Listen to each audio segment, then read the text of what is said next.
Hello, and welcome back to some more of doing whatever it is that we're doing here. So, between streams I did amend my video bitrate, so thank you for the chatters who suggested I do that, because with a little bit of brief research it looks like 4K is indeed the ideal pixel perfect upload rate. So we're gonna see how that works out for us. In the meantime, other than that, yeah, I mean, today we're kind of just gonna fuck around and find out, basically.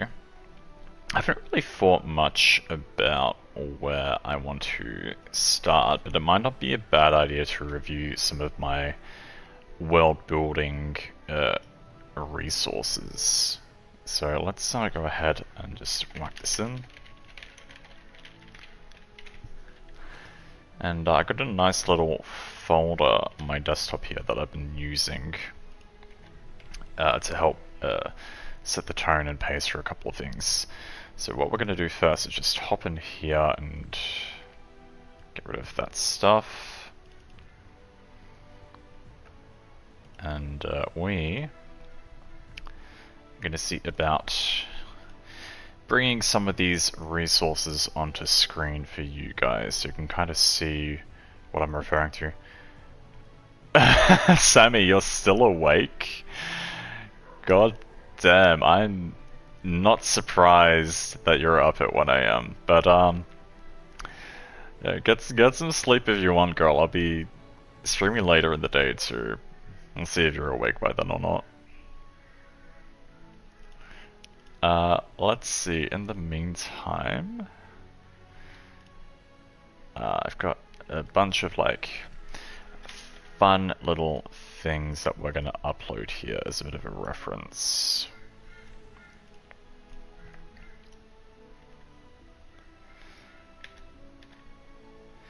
I was watching a stream that just ended. What were you watching? Out of curiosity.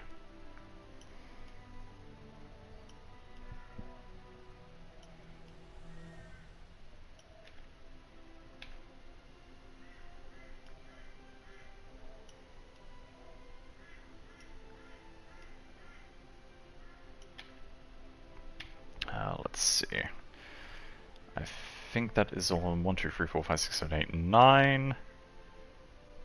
Yes, that is everything from that folder. I think I've got a few other things I might take a quick look at. Because I have a few different references for a few different things. They were playing a game called 7 Days Dead. Interesting. I'm assuming that's some kind of zombie game you've got going on there.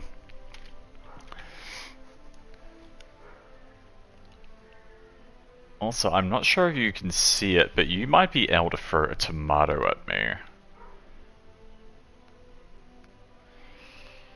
If I've set things up correctly.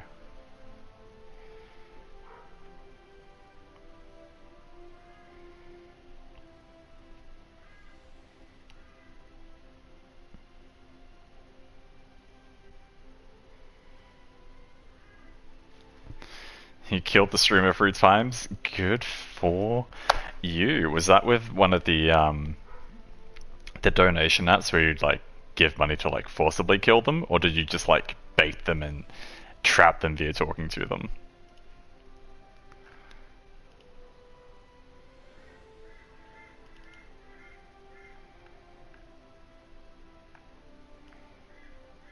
Oh, it looks like I did miss one reference here. I think I'm missing this one. Yes, there we go. So what we're going to do is we're going to create a few more subboards for these here. So this is the main world building general reference for an overall view of things. And we're going to put all these ones inside of there.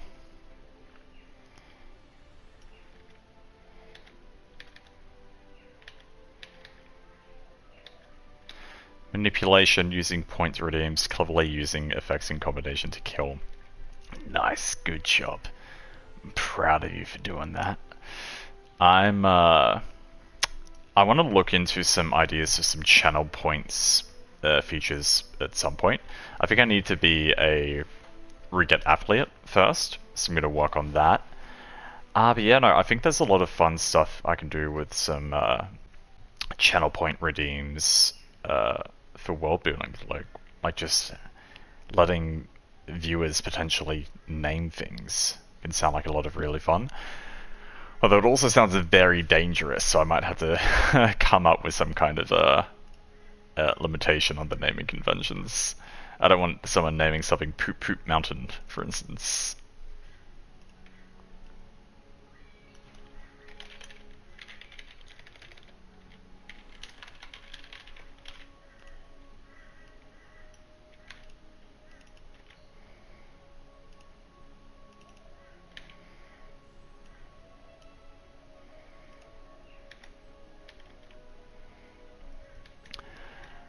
But yeah, I mean, I'm just starting off a little bit slow today with uploading some of these resources here, but yeah, do you think you'll be sticking around for long, or are you gonna get some rest soon?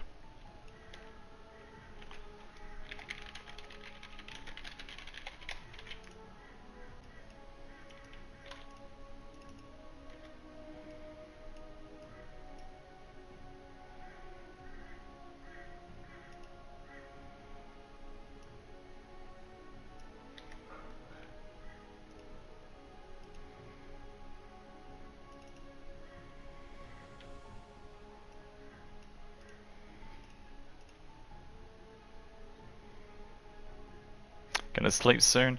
No worries at all. I'm glad to see your face in any case.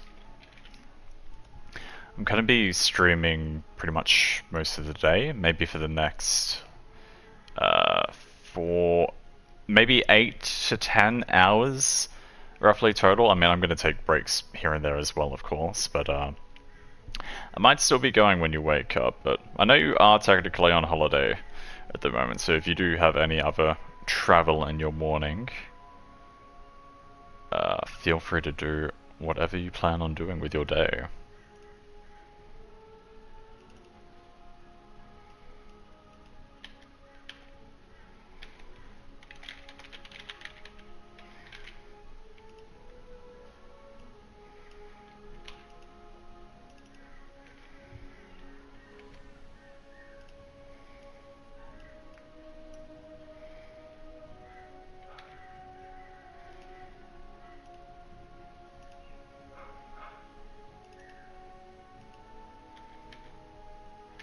Okay, let's see. Next up is going to be food reference, which is more so a website.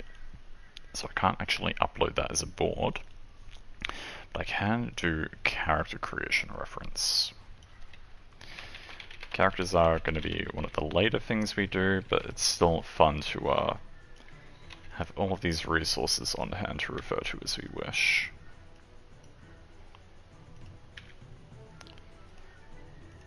And finally, I have one left, which is just for artsy stuff. And while I may not be an artist myself, if we ever get to designing concepts or any of this in the future, we've got this to work with then.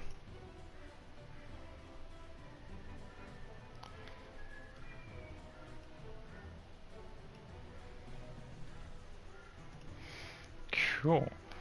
And I think that is everything I felt like uploading for now. And the good thing about this software is it really does just conveniently upload these nice, systematic, organized ways. It's really nice to look at. Cool. In any case, let's see. Where shall we begin today? Sammy, if you're still here, do you have any random suggestions or anything you might like to me to dabble in? Or are you just enjoying the little podcast before you zooze off?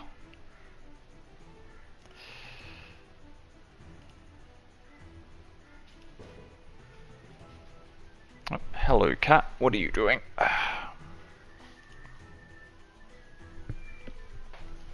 Okay.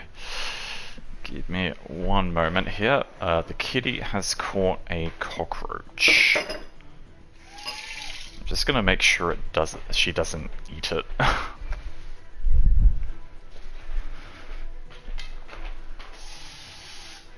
Oh, looks like she's taken it out for me at least, so I don't have to faff about with finishing it off or taking it out. Cool. Alright, in the meanwhile... So yeah, last time we kind of left off looking at different environments and sort of the power systems we were working on and whatnot. And we kind of hit a couple of dead ends. Not because there isn't anything we could work on, but rather there's just so much we can that I'm kind of losing direction a little. So I think it might be good to review some of these resources we just upload and think about where we might want to start with some of these tools.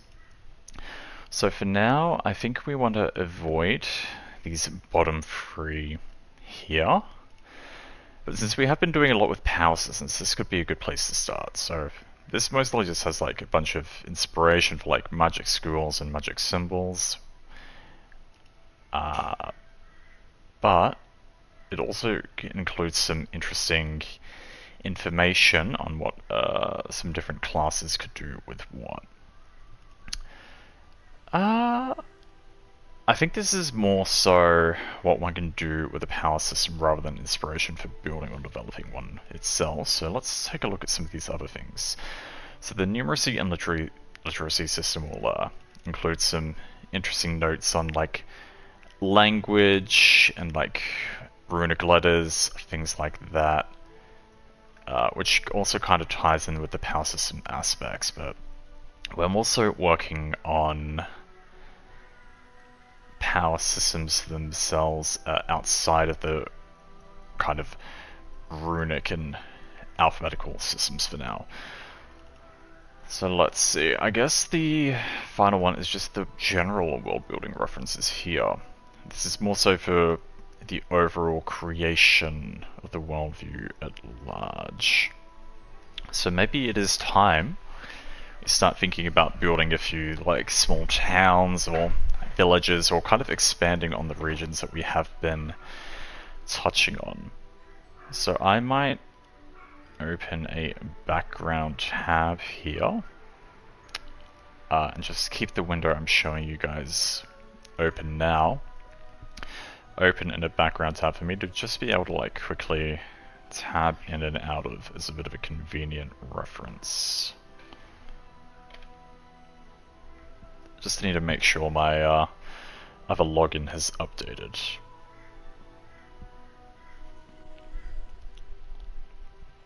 I shouldn't be too long with this.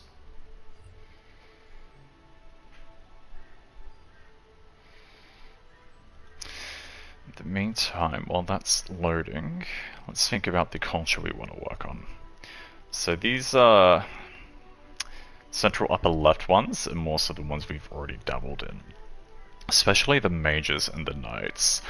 I wouldn't mind continuing a bit with what we're doing with these guys here.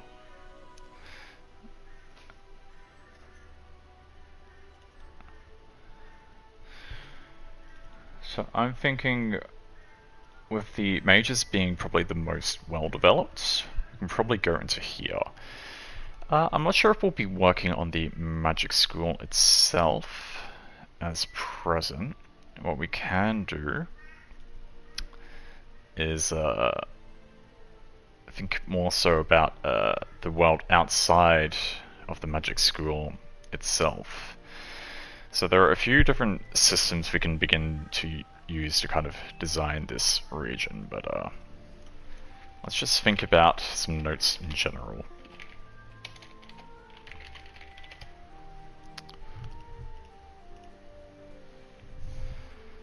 Oh, looks like I've DC'd from Discord. Okay, hopefully I'm not going to have another one of those days where OBS just starts disconnecting for no reason. Cool. In any case, so the French magic nation.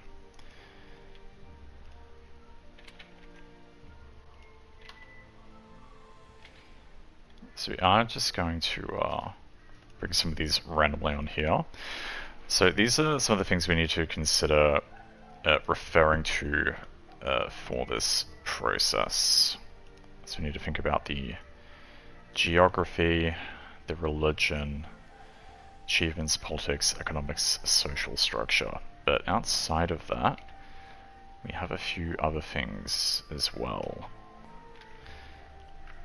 So there's also a few other world-building references like epic land, so that's like environment, politics, infrastructure, commerce, law and order, antiquity, narratives, deep culture, and surface culture. So I think those two systems there don't really go into the magic system or the power system as much.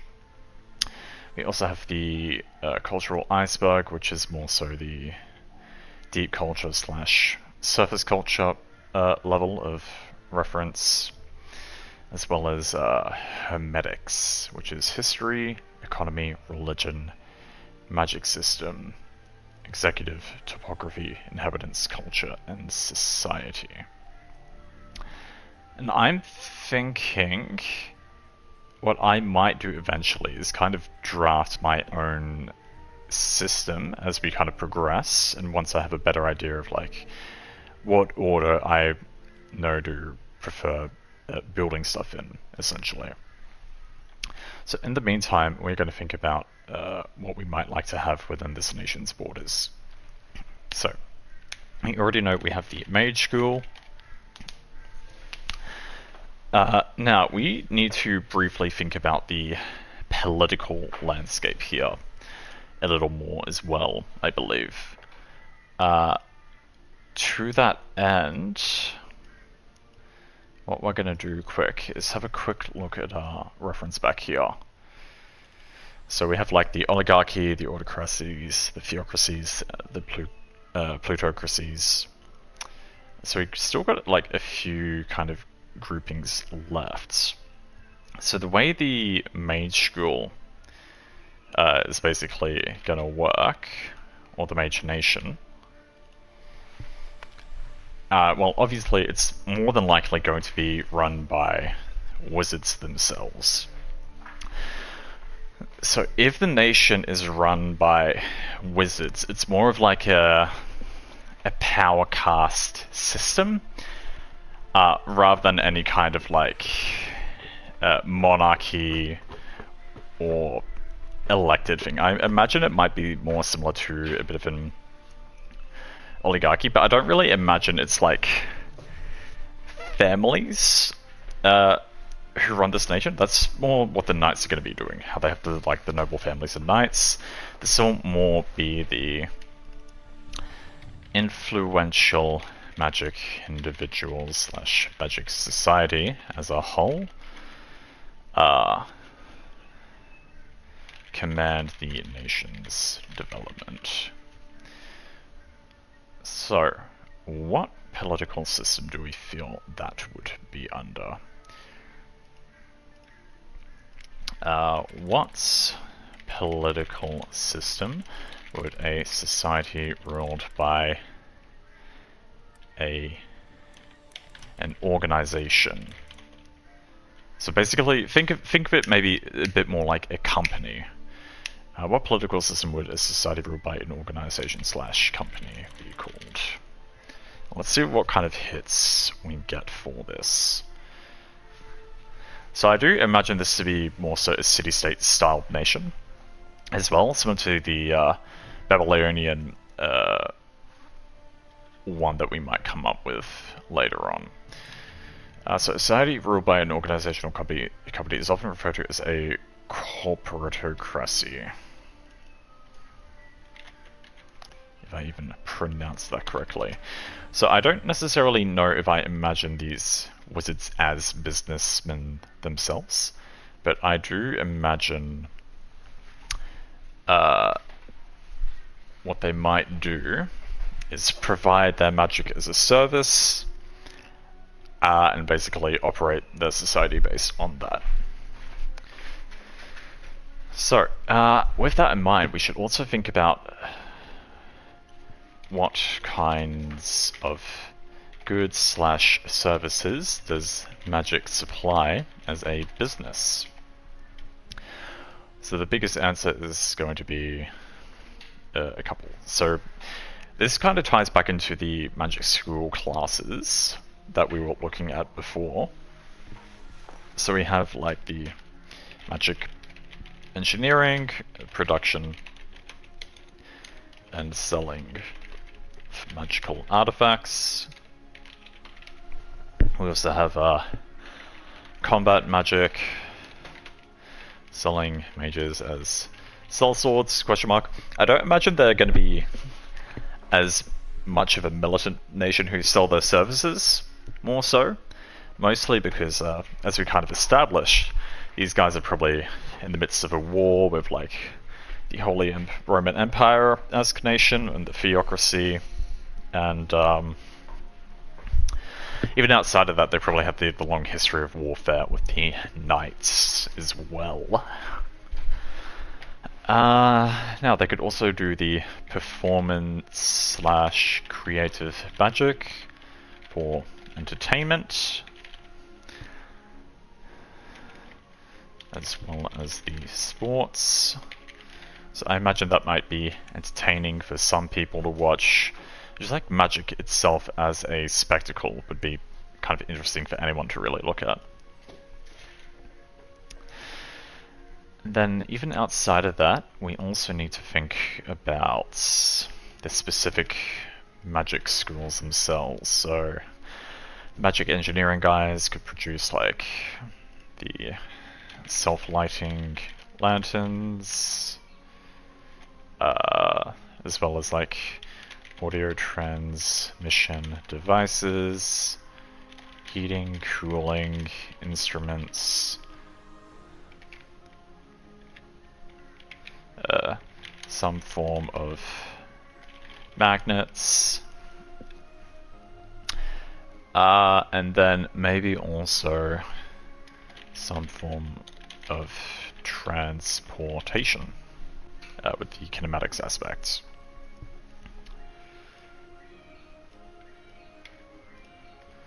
Alrighty, let me just quickly copy that and put it back onto our little sheet out here.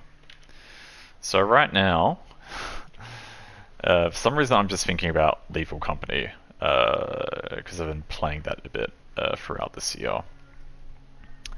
And I like to imagine just this secret society of mages who literally just send all these gophers out into the world to like procure these instruments to be used for magical purposes, essentially.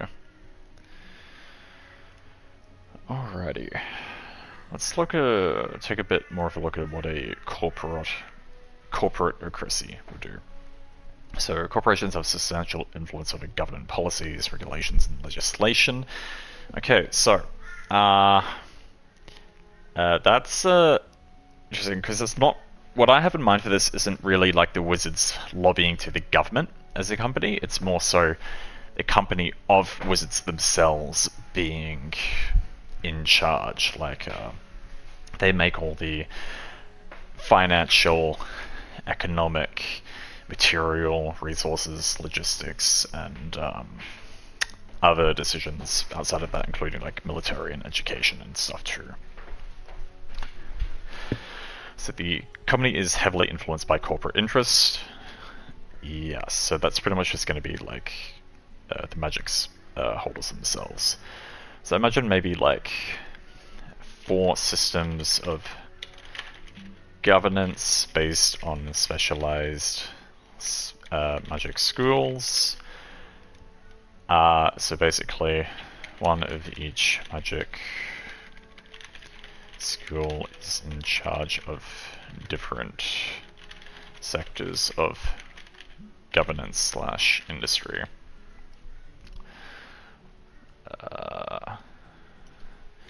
Which schools of magic are in charge of what? So I like to imagine kinematics maybe being in charge of like transportation, logistics, things like that.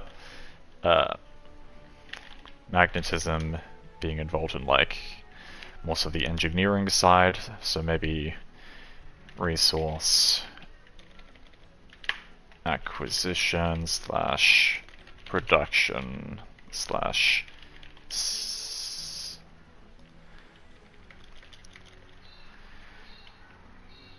production and engineering more so.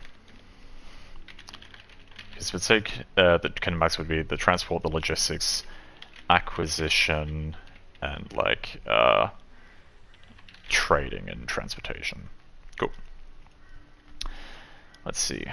Thermodynamics. I imagine they would be in charge of a lot of infrastructure, as well as like heating and cooling systems, like ventilation, whatever else. And that leaves optics and acoustics. I imagine these guys might also be combat for one of the other three.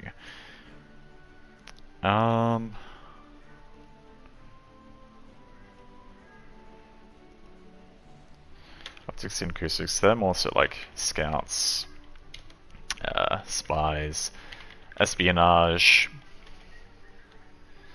and then a little bit of everyone does combat to some extent. Cool. Oh yeah, also like politics, national relations, etc. Right, we'll kind of expand on that as we go along, but that suits for now. Alrighty. So let's think a little bit more about the order of development for how I might like contrive these nations.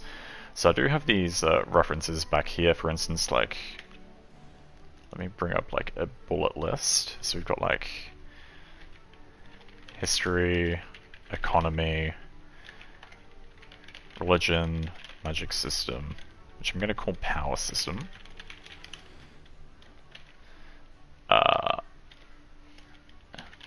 Legality, topography.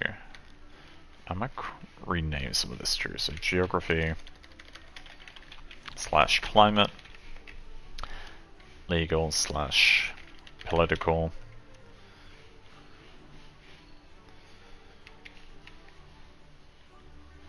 economy, foreign relations, culture. What else do we have? We also have things like environment, politics, infrastructure. Infrastructure is good.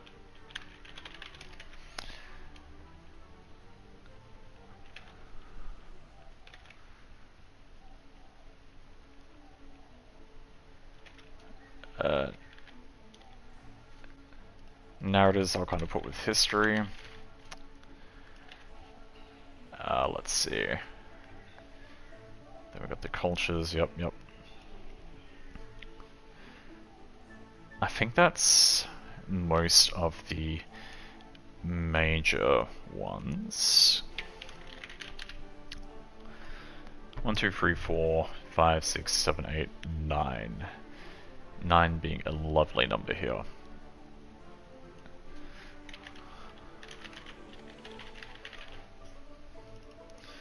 So, let's think about this.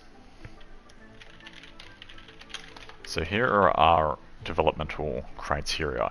I'll kind of expand on these a bit as I kind of pass them over here. So, economy and trading foreign relations are going to be like one of the last things we kind of do. Just because like that's very dependent on actually determining what kind of minerals, resources, industries, production methods, etc., are all kind of based on this nation, and that also requires the political relations and other nations to already kind of be developed to more or less determine what they kind of do.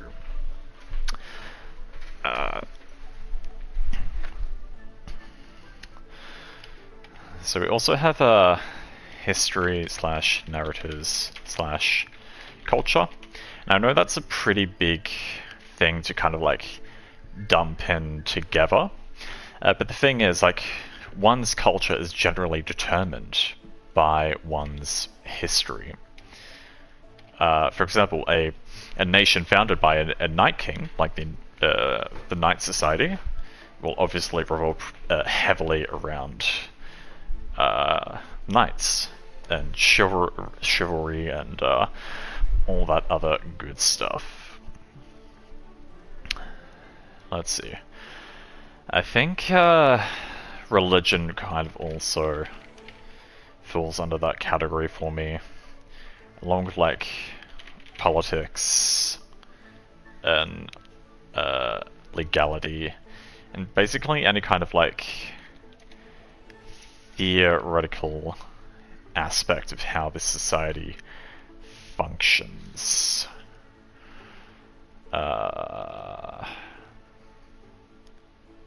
That's basically going to be like all the internal stuff that shapes itself.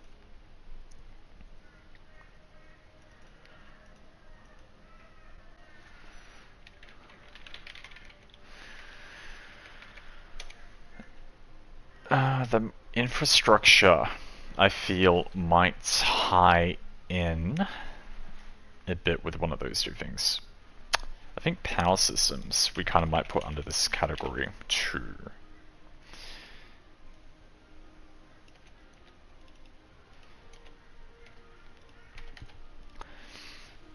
Then geography, climate, environment, etc. can go there. And I think these are kind of both necessary to have an idea of infrastructure. So maybe we dump infrastructure in the final category here.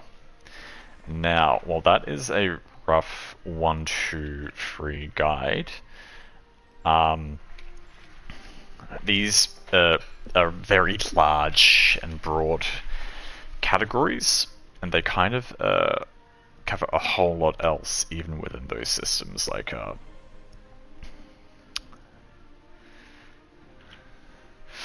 but I think knowing who the people are first is probably more important in this case than where they live, because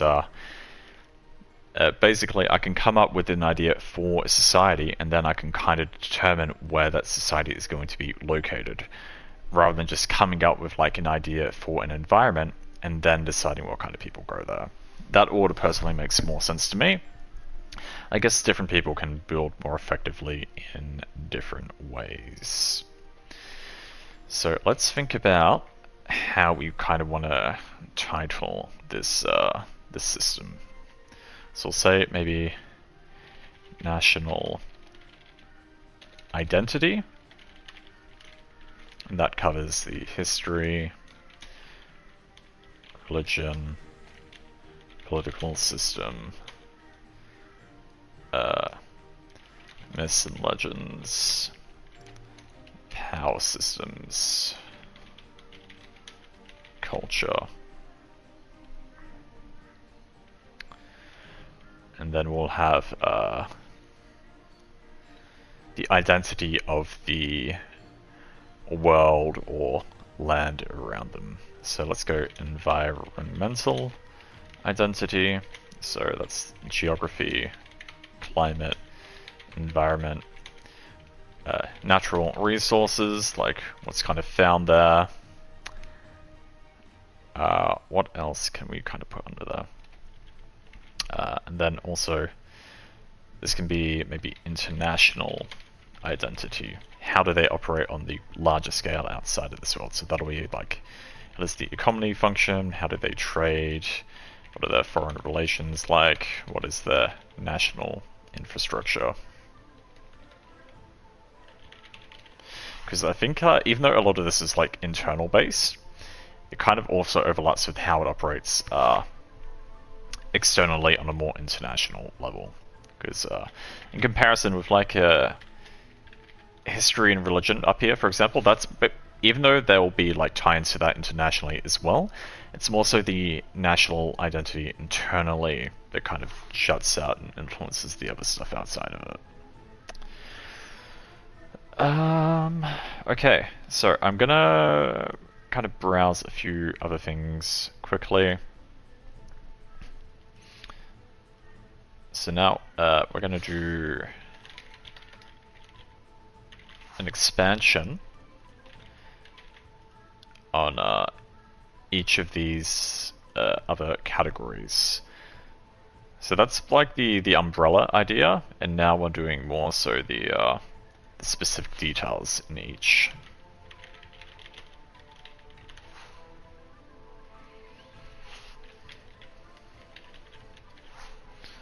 Cool.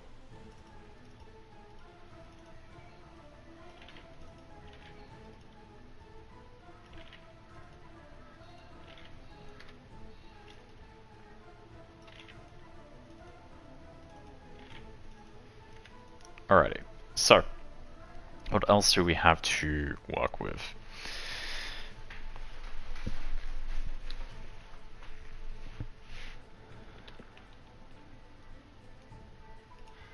Another thing we should probably look into is going to be characters and like actual stories at some stage.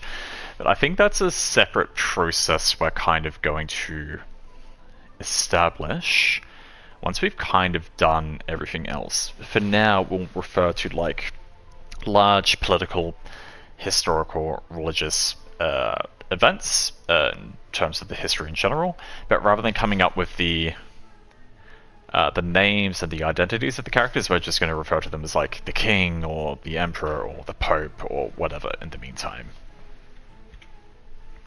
Because basically building those characters as they are is going to be largely dependent on how we want to use them. So basically we're not inventing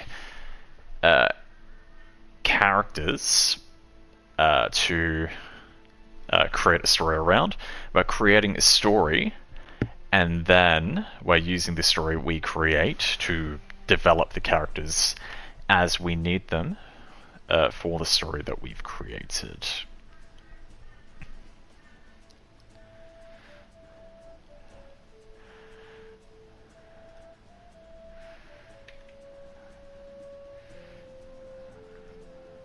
So under each of these categories, we will briefly kind of put individual notes. And basically what we're saying is we're not necessarily going to do any one of these individual things in any kind of specific order. Like, we're not going to start with history, then do religion, then do political system. We're just saying, hey, we probably need to do these things before we work on these other things.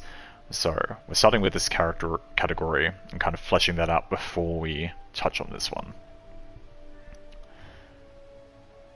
And I think I kind of like how I've set this up.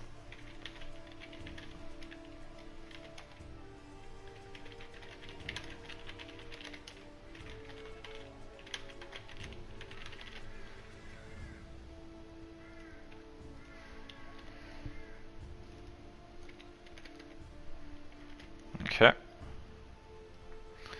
So we have geography, climate, and all that. And I really love designing environments in particular. But yeah, we need to know what kind of environment is going to suit this nation first and foremost, because but we are aware that we're using France as a main reference for this this area here.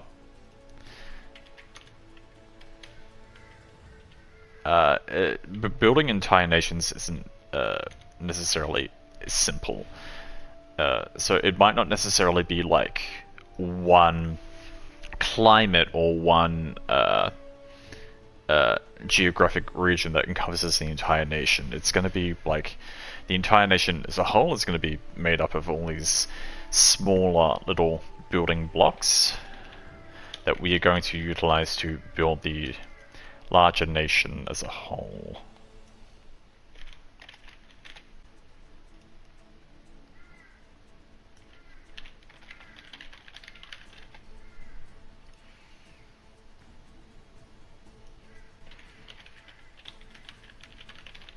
Cool. Alrighty. Let's see.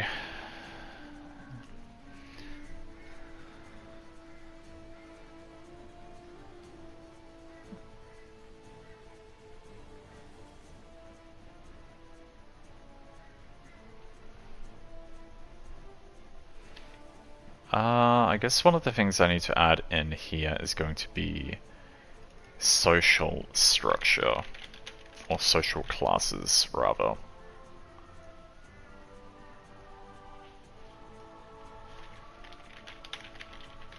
You just say the who's who of who is who, and I'm just going to put that above culture, because I feel like culture is like the final thing that'll kind of be worked on once everything else is established.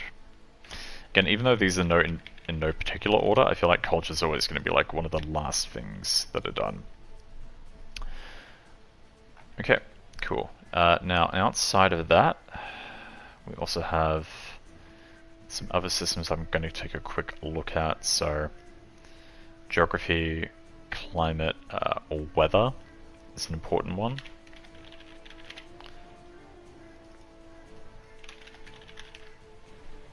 Flora, fauna. So I kind of want to design our own unique beasties and everything else.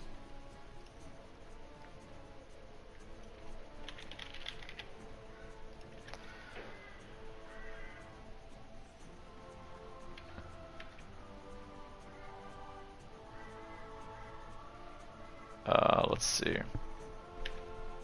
So a lot of the other things like terrain, elevation, landmarks, etc., a lot of that will probably just fall under geography for the time being. Let's see, what else do we have?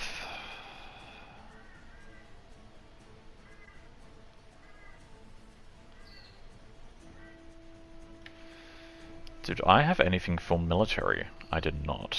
That'll probably be in this area.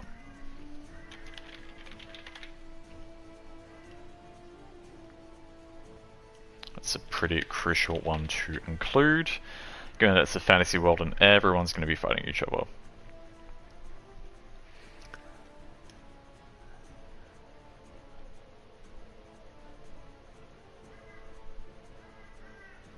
Let's see, what else do we have? I kind of want to tie in myths and legends with history, actually.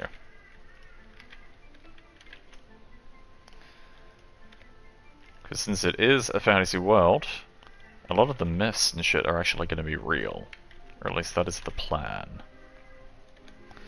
And our religion kind of ties into that as well, but it's going to be separated with it being the basis for like faith and power systems and everything else, basically.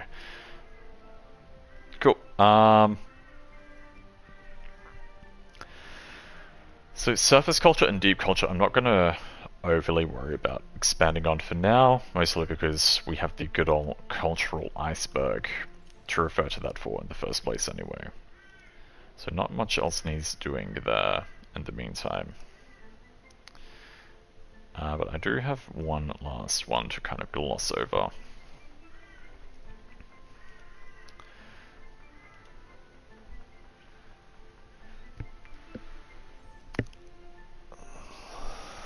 Yeah, one of the things we're going to have to do as well is once we kind of finish fleshing things out on this smaller scale, like starting at the bottom and working our way up, So just starting with these schools and working up to the national level and then working to the international level and like the global scale, is once we do reach that global scale, we're basically going to have to come up with like some form of like timeline and placement of where everyone is throughout time, and come up with like who's kind of moved when, where, and why.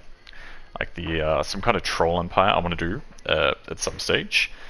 It's basically originally devised to be like this one like massive global empire which kind of dominated everything, which kind of got shattered for whatever reason, and they kind of spread all throughout their own to all these different kinds of lands and continents, and basically establish smaller kingdoms for themselves within the harsh environments they found themselves in.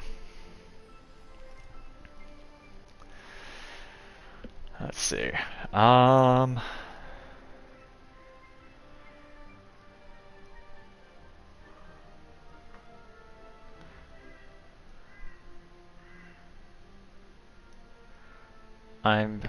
thinking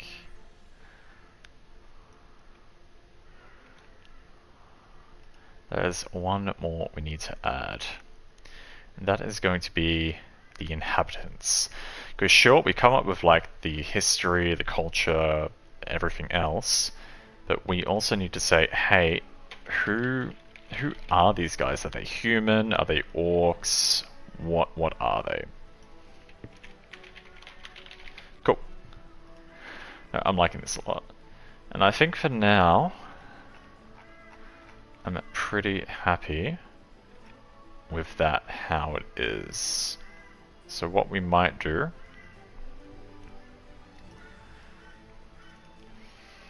let's just grab what we've put here, and whack it to update this section here.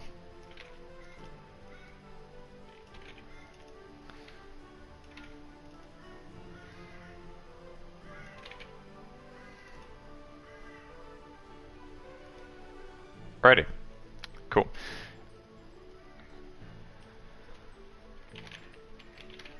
And we are going to go ahead and copy these into here.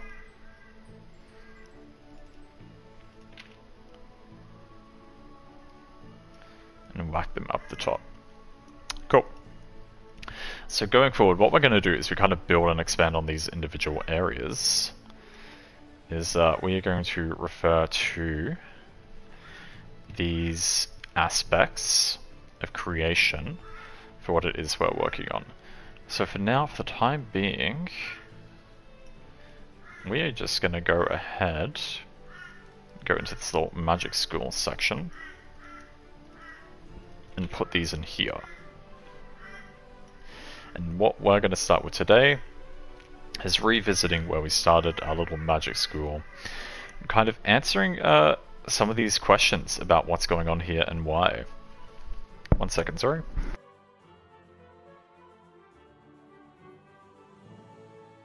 Okay.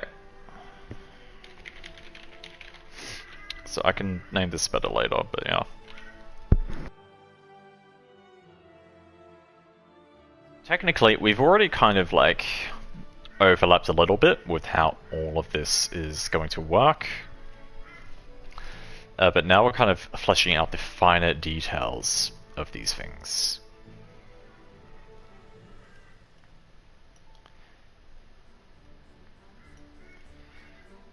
So, let us... I'm just going to bring up some notes in my little background here. And that's going to play as a reference for me now. So, where do we begin? So, history, myths, and legends. I don't think we'll start there. Let's start with religion.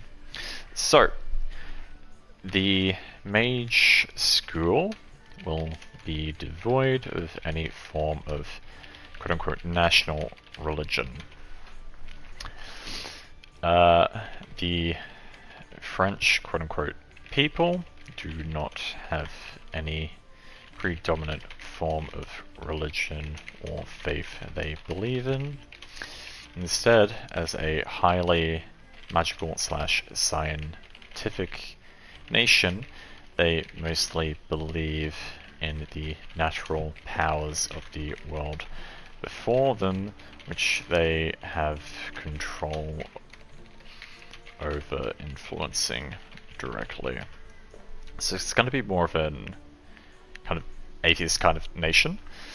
But that's also because, like, they literally have the power to alter the natural world before them themselves, so why would they kind of, like, need or want to rely on a foreign entity or power to perform miracles for them, essentially. So, the mage school itself is nationally, or internationally rather, recognized as a prestigious institution.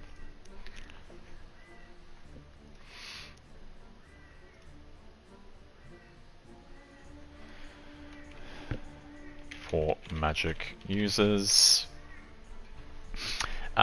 This little bit itself might not necessarily fall directly under religion, which is why we do have this whole last selection of categories underneath this section to kind of like expand and like cross and chop between. But it will kind of end up tying back into some form of religious relevance when I finish typing it out. So the magic school itself is internationally recognized as a prestigious institution for magic users. Theoretically, anyone is capable of utilizing magic as they deem fit. I have a cat who is snuggling my hand as it's typing on the keyboard.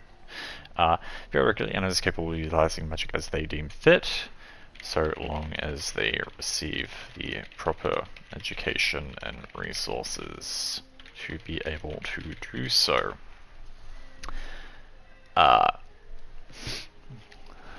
As such, the wizard school, rather, keeps typing mage.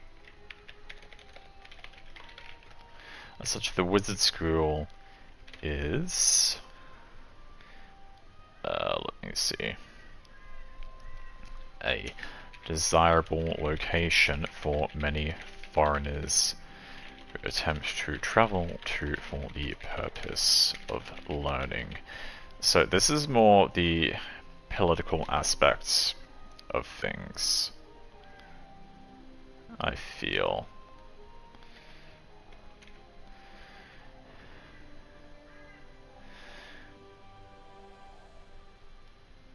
Or like foreign relations, if that makes sense. Yeah.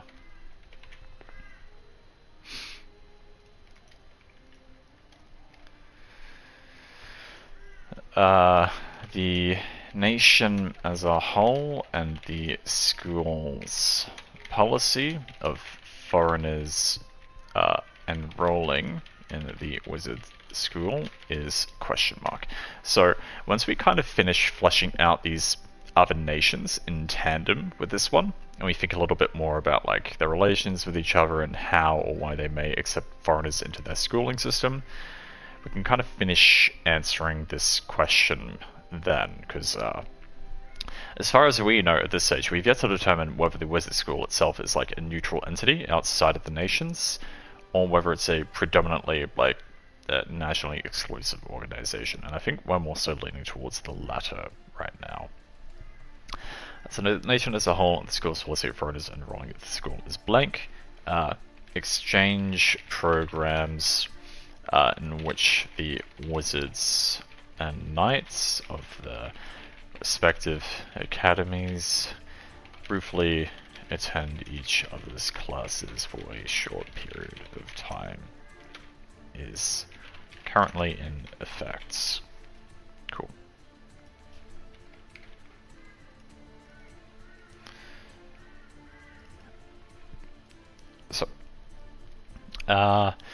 So, in terms of like foreign relations and religion, there are going to be aspects of this they kind of like trying to play with each other. So there will be overlap between a lot of these different categories, which doesn't overly matter, like so long as we kind of have everything relevant to where it is. So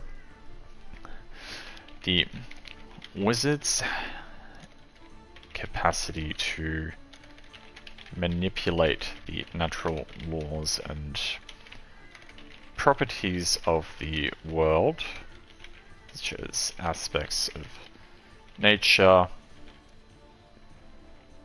like heat, cold, and light, leads them to have clashes with foreign political/religious systems, which see their talents as blasphemous.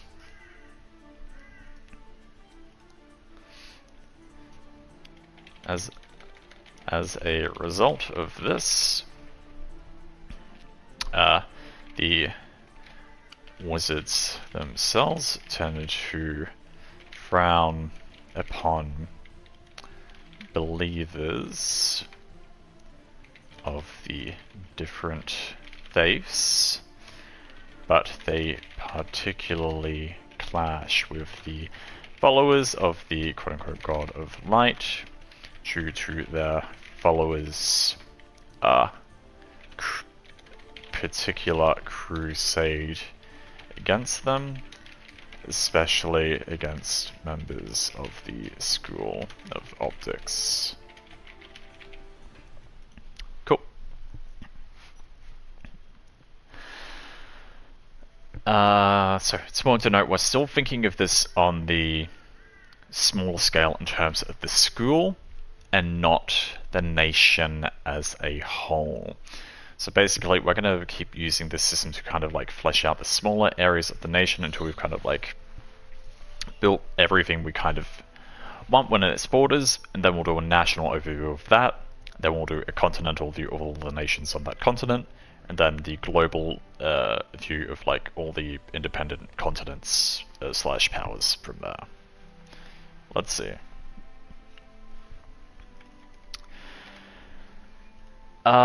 We'll kind of touch base on history later on, because that's going to tie in with the national history a bit.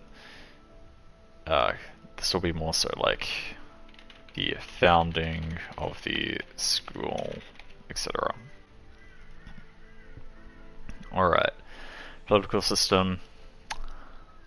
So, the wizard school is helmed under the tutelage of proficient wizards from all 4 great schools of magic. Notably, thermodynamics, kinematics, magnetism, and optics and acoustics.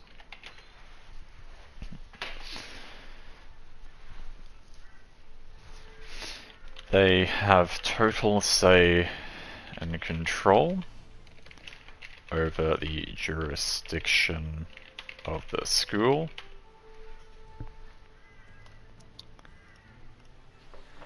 And outsiders have no sway over the internal decisions made that are made solely with the schools and students' best wishes in mind. Cool. So social classes will be split into 2. So we'll have professors, students, and we'll do exchange students as well. The nights and such, and maybe do like first year students, second year students, third year students,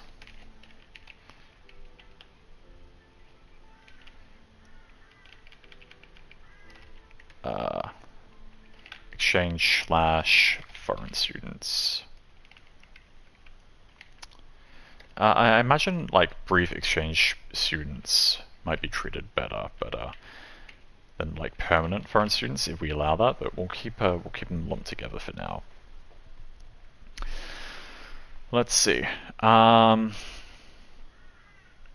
imagine there might also be like some difference based on magic cast.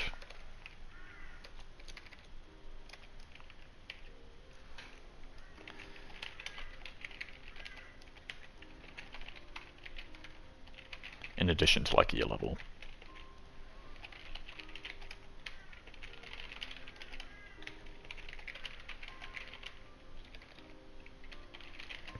Cool.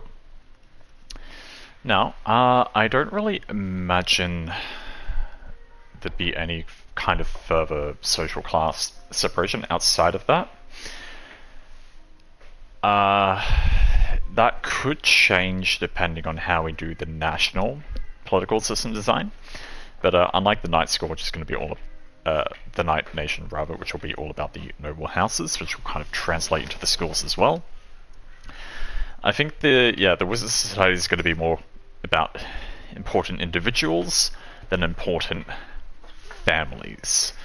So just because someone is a good wizard doesn't mean the rest of their family is a good wizard. And while you might like get some extra attention or recognition by being related to like a powerful mage or wizard, for instance, unless you yourself like show the capacity to be just as good, that attention probably won't stick around for very long. Military will be divided into the 4 schools of magic once more, each fulfilling different kind of roles here.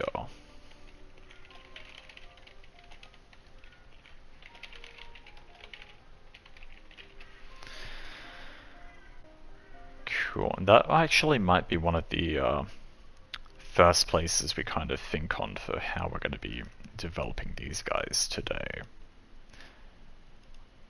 Just because since we already have in mind of a decent idea in mind of like what these powers are going to be and how they might work, we can like get into them pretty well. And we're just going to copy that over into this section 2 for power systems, because those will probably be utilized there as well. Cool.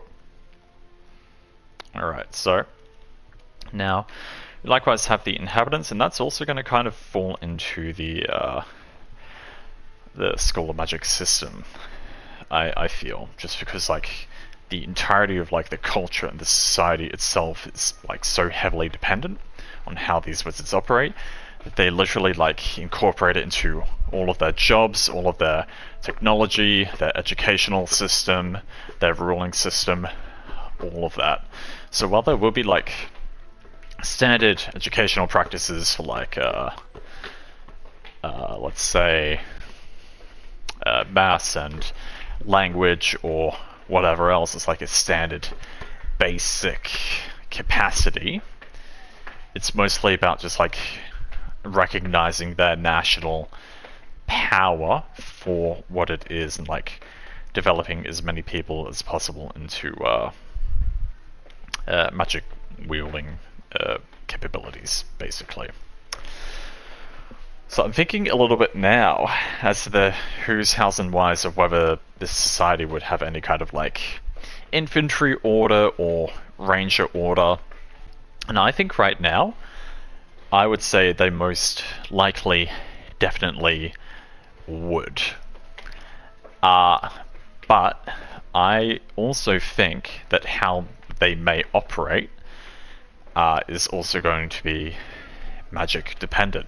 For example, the archers will probably like utilize thermodynamics magic or kinematics magic to like accelerate their arrows, or have their arrows kind of light on fire as a more effective means of war. Similar, any kind of like infantry may rely on some basic kinematics magic to like accelerate their movements. produce more force when they swing, things like that. Cool.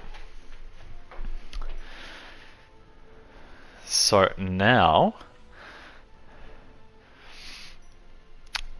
yeah, I don't even think it's worth looking at these other columns yet. So let's think more about the power system, which we've already kind of expanded on. So I am going to quickly refer to my background notes in relation to like the schools of magic as the power system, as well as like the fundamentals of how magic works. And I think we might review some of this information now that we kind of like worked on and dabbled with a couple of other power systems at this point as well. So let's see, how does magic work? And the answer will be similar to before. Magic is the notion of bending the natural rules and laws of physics to a wizard's will, essentially. So, in order to accomplish this, some form of attunement with the natural manner of the world is necessary. So I'm thinking this will be less about mana and more about just like natural properties as they are. I definitely want some kind of like mana-based system in some form, in some way later on. But that might be more of a mage or sorcerer thing rather than a wizard thing in this case. The big difference being is wizards grow more powerful by learning, and this being a very scientific system based on like natural laws basically means the more intelligent you are, or the more you study, the more creative you can kind of get based on your own knowledge, and the more kind of powerful you become as a result. So, let's reword that next part slightly. In order to accomplish this, wizards need some form of attunement / attunement rod, for example, a wand, to bend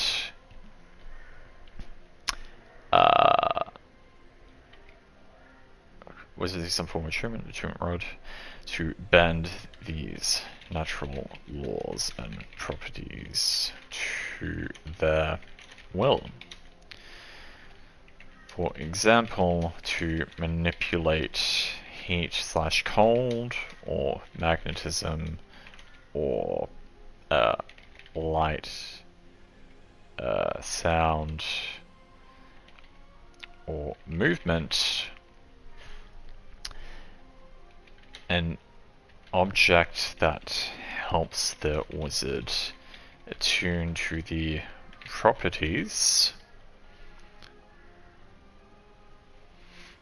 of the environment around them is necessary to achieve this purpose.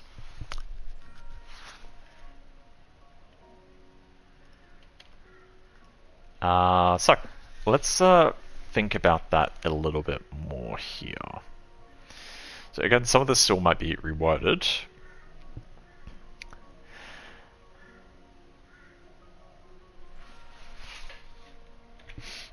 Okay, so these ones,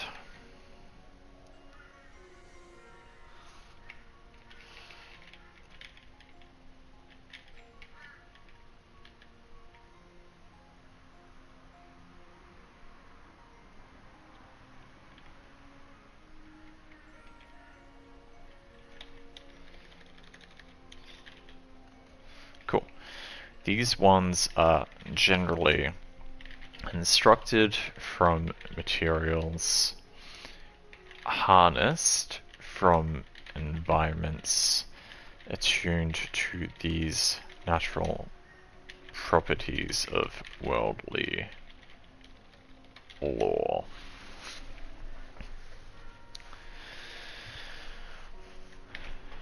Yep.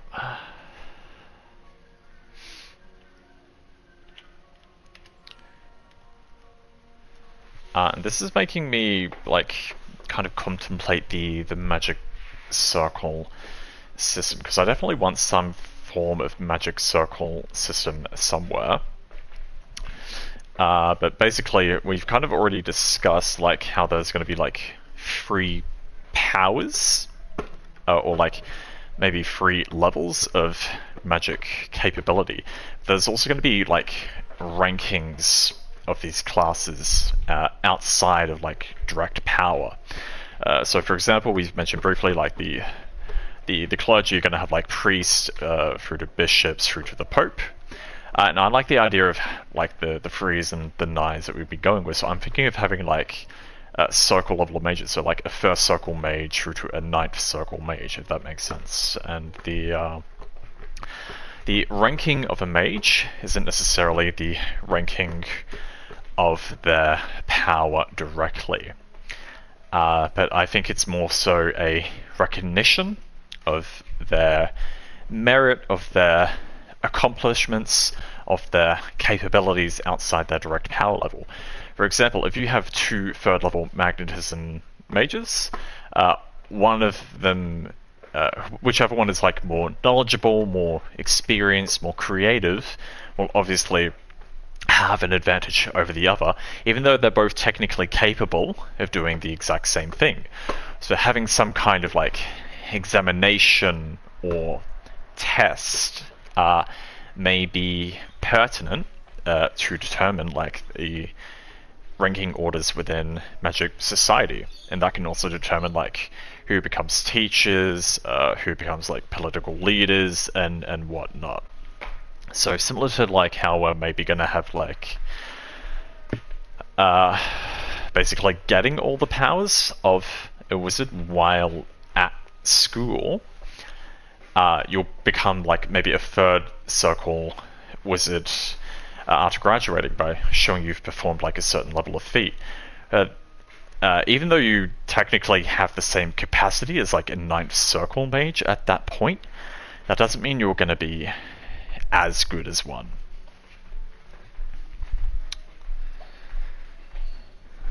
Let's see. What else do I kind of want to add in here? To manipulate the worldly laws with a wand, one is required to calculate a formula, which is generally the creation of a magic circle. A magic circle is the indicator of intention via which method one's exertion of will over the world may be manifested in combination with the attunement of a wand.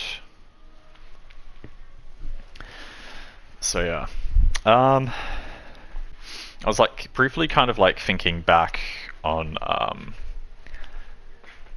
like these wizards as a class and like how they're gonna work in terms of all that, and I'm kind of like reconsidering the notion of like wizards being able to use like any power within the school at any given time, essentially, but they are limited in the powers they can use at any given time based on the wand they can use, and maybe wands have some kind of like interference with each other that prevents like people being able to carry multiple around with them at once. So maybe at any given day, they can kind of decide which one they want to use, when, where, or how, and they can kind of like swap them over between days or something. Similar to how like a wizard would prepare their spellbook, but a bit more generalized yet also broad in a sense. So as to like why that might be a thing, for example, the magnetism wand like might repel other ones within a certain vicinity, which is also why I feel like wizards themselves, in terms of like military or orders, are kind of separated into these different classes and houses and orders and everything else. Because like if you have 100 thermodynamics wizards together and they all have thermodynamics ones and they're all using the same kind of magic, they can kind of amplify and, each other and like complement each other's powers. But if you were to attempt to like have another magic user within that group, like have a single magnetism guy out in the center, and all of a sudden like everyone around him is like being pushed away, and their wands are being like flung out of their hands, and there's nothing they can really do to resist or control that, if that makes sense. Because I think that would be like a much cooler way to implement things, especially since these guys are like technically all learning from the same classes at like the same time. The only thing is, if we do go that route, I do basically have to like, at this stage in theory, I'd kind of have to allow like the other schools of power systems to essentially do the same based on like how they work. The clerics are probably going to be the best example here. For instance, like we had the healing school, we had the like offensive school and the defensive school. So maybe they have like different holy relics they carry with them to fulfill different purposes. At the same time, I don't want this to be too limiting of a factor, because like basically that would also mean like without a wand or a holy relic, they would essentially be useless on their own, which isn't necessarily a bad thing, because I do want weapons and armors and accessories to play a pretty like important, if not crucial, role in the development of how this world works. But it also provides more incentive for multi-classing, especially with like how the class and leveling structure is going to work. Let's see. Okay. What else do we want to add in here?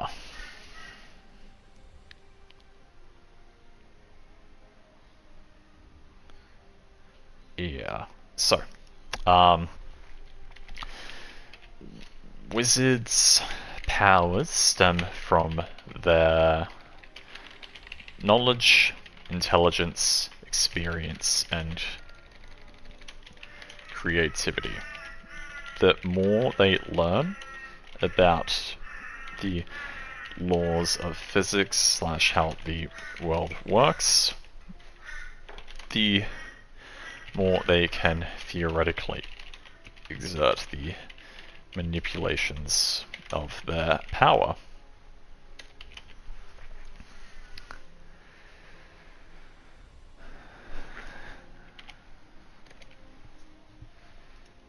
Alrighty. So, yeah, let's expand on these now. So, thermodynamics.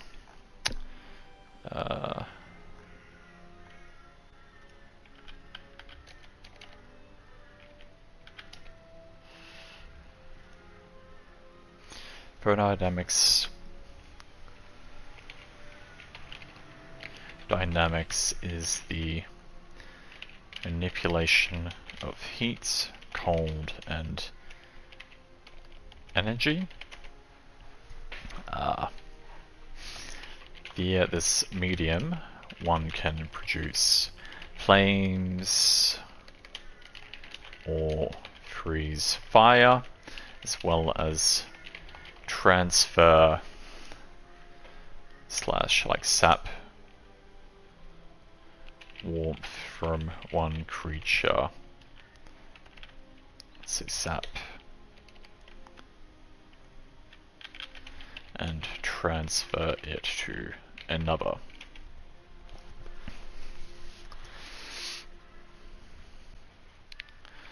We don't need to expand much on these here. So kinematics is the school of force and motion. So I know it might not necessarily, kinematics itself may not necessarily like influence force, but for all intents and purposes, like kinematics may not be the correct name for kind of what I want this system to be, but it's the best I've got for what I'm kind of going to use it for now. So it's the school of force and motion.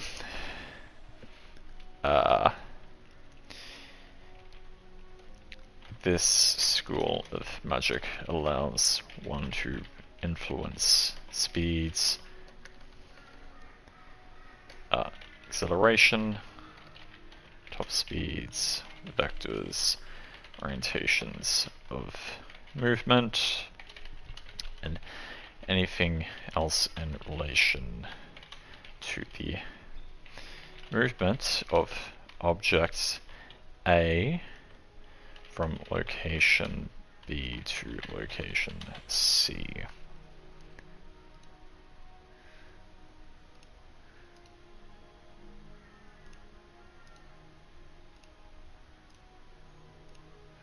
Cool. And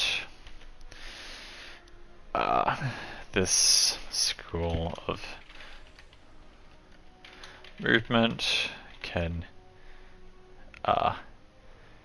move things in ways that they otherwise should not able to be moved in, including on the third dimension. So basically allowing things to go up and down with the wave of the wand, among other things. Cool. So again, well, you can like easily imagine how diverse these power systems can be applied in terms of utilization.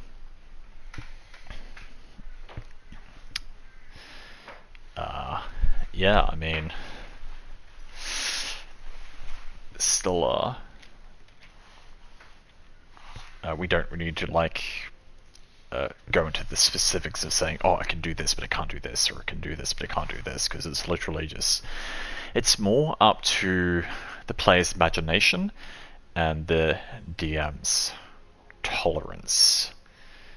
So there will obviously be like clashes here and there, depending on what the DM feels should be allowed and what shouldn't be allowed, but at the end of the day, it's all for fun using people's imaginations.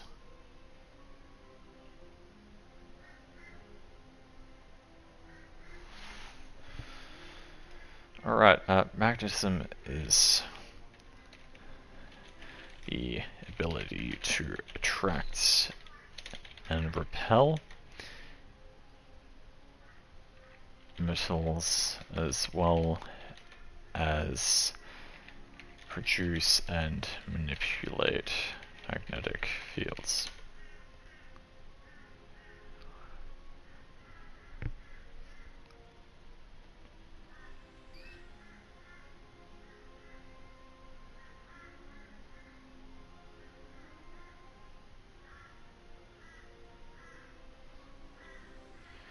Alrighty.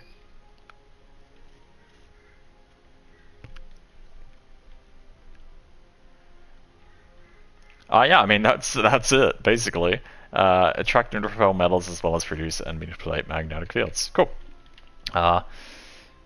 Optics and acoustics are the aspects of influencing not only light and vision, but also sound and vibration.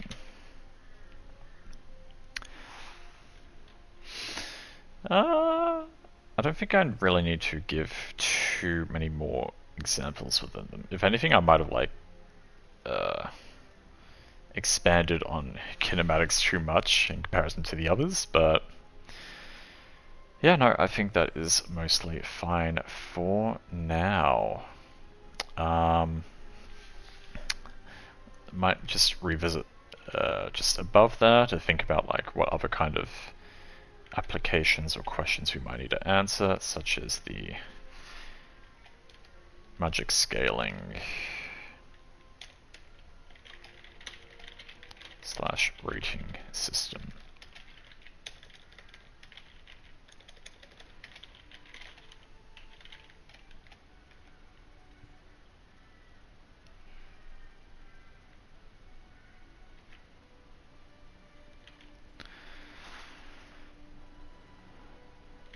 So we're going to have processing speed along with density.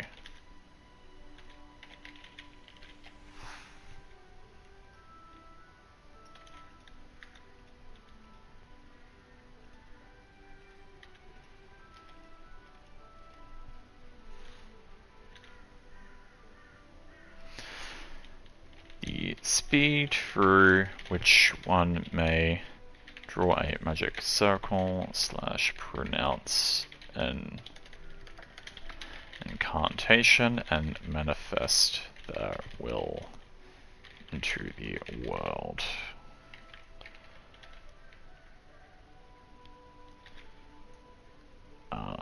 The strength of effects that one can manifest, and finally how large / numerous one's magic circles may be. So basically the idea of this is to say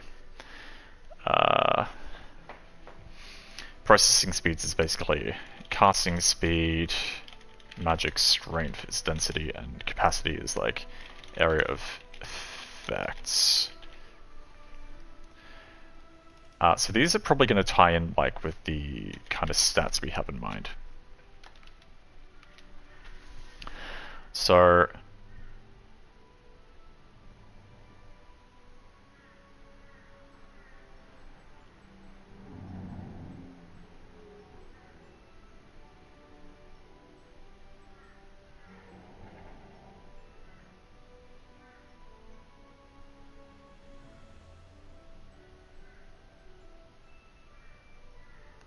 okay, so capacity, yes. So how large and numerous one's magical circles may be. So this will basically be relevant to some form of magic stats.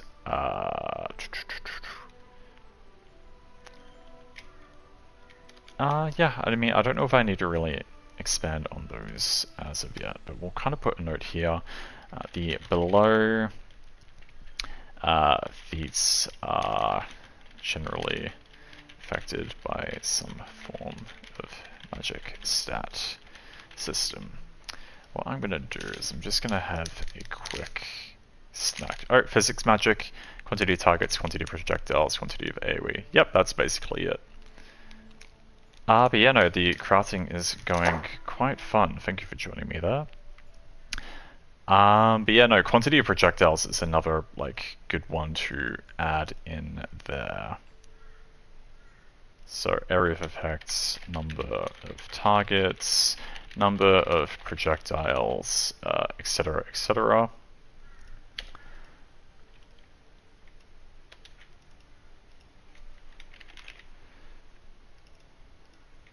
And basically this will be like the equivalent of damage.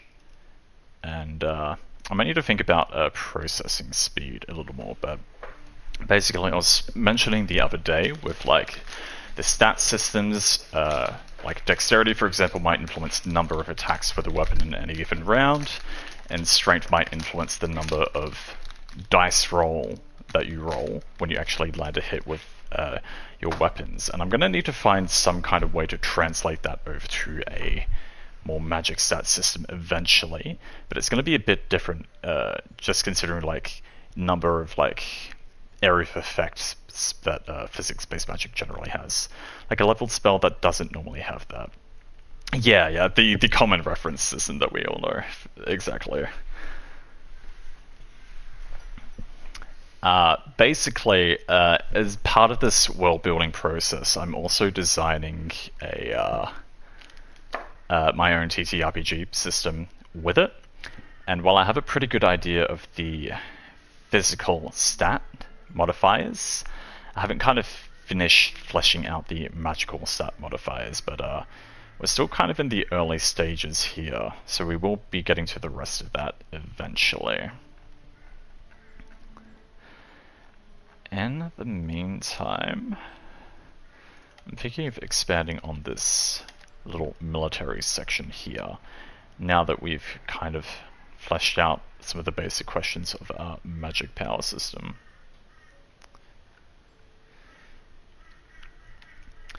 So, as mentioned, the Wizards military system will be based on magic schools, which are used as squadrons. If wizards of the same school are lumped together, the magic /ones repel each other, which creates issues in formation and dynamics. Therefore, belonging to the same school of magic within any given squadron is key. Cool. Like Entanglement, great low-level spell, but what if you could have 2 locations to place it, or a single large area, or smaller but way more wicked effect? Exactly. So, take Firebolt for example, the cantrip. So you know how like as you kind of increase in levels, all Firebolt really does is get like 1 extra die roll every like 4 levels or something. Instead, how this would work is rather than based on your character level, it's based on your character stats. And basically, if we have like 1 spell modifier that allows you to target additional targets with like every additional stat modifier you have, so if it, we'll say it goes to +3 or +5, rather than targeting 1 target with Firebolt, you can target up to like 3 or 5. Or for example, if you have like a Fireball spell, we'll say it affects like a 5 feet radius at like the base level, and then the higher your stats are, the larger that radius becomes. So then it'll become like 10 feet or 20 feet or 40 feet, depending on those stat values. School of Magic focus allowed for different kinds of meta magic as described above. Yeah, for sure. So like being able to compact the magic is an interesting question as well, because basically there's a couple different ways you could do it. So for instance, there's what you kind of mentioned is an interesting train of thought, because like with Fireball being the classic example, having like the 20 feet radius or whatever, like if you do like concentrate that and condense that and make it smaller but more powerful, maybe we could do something like that with this system too. I think that'd be a lot of fun.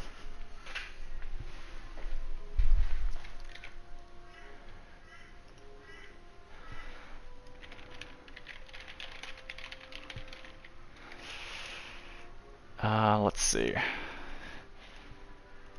Since this is technically the magic school aspect rather than the magic nation itself, this is more of going to be a student-based system here.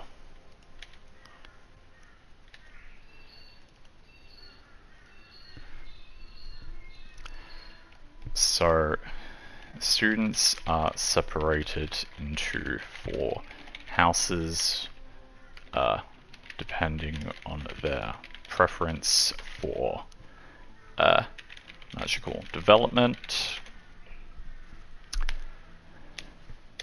to avoid interfering with each other's spellcrafts.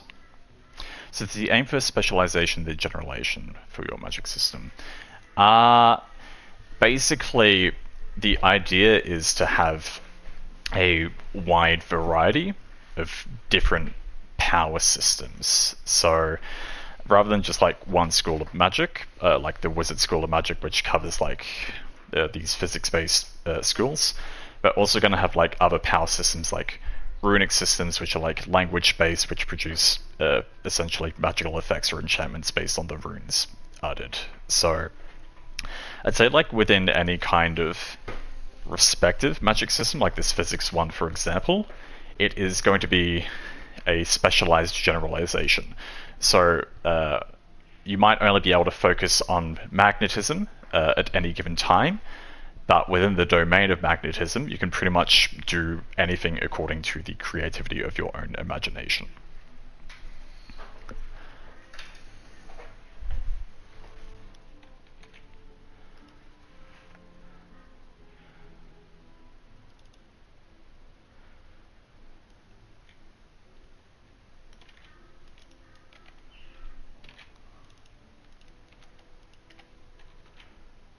There will be different tiers or levels based on the specialization though, although I am trying to limit it to like a cap of 3. So, for example, first level might just be, with magnetism as the example, might just be the attraction or repulsion of like metals. And then the second level might be the manipulation of magnetic fields. And then the third level could involve the creation of magnetic fields as well.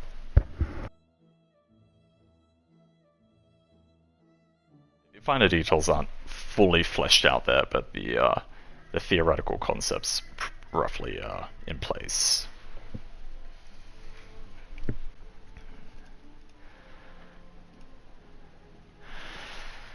For now, I think I might revisit the military section of this part, mostly because since this is a wizard school, it's more based on like students rather than military. So I might not need to flesh that out fully.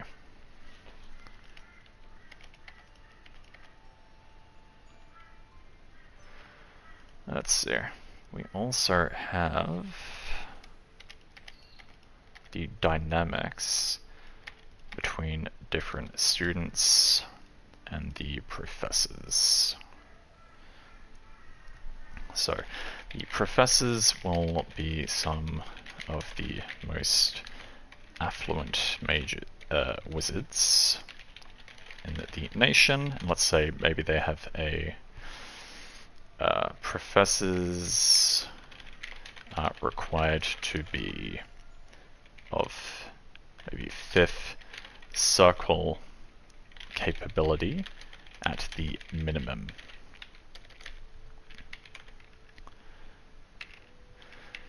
So first years are going to be 1st circle, second years will be 2nd circle, and third years will be 3rd circle. So more like the type being a descriptor of the magic, where language is about cliss and enchantment and verbal focus casting.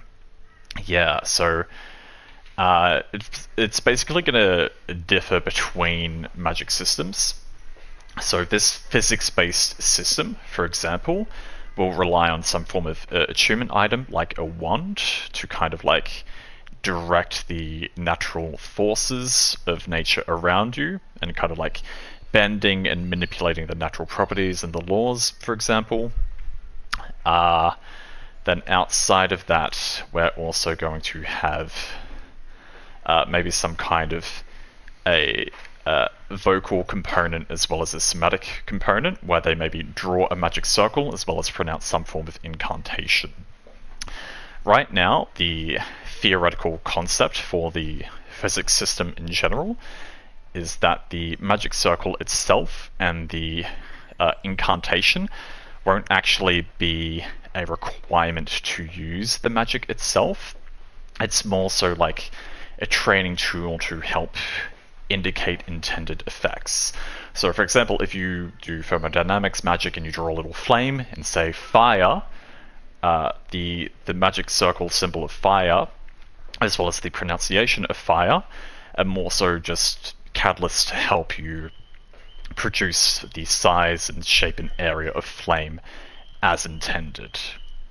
And the size of the magic circle, or the number of them as well, helping to be indicators of like how large or how wide or how many fires there are going to be, and probably the density of the magic circle will be an indicator of strength too.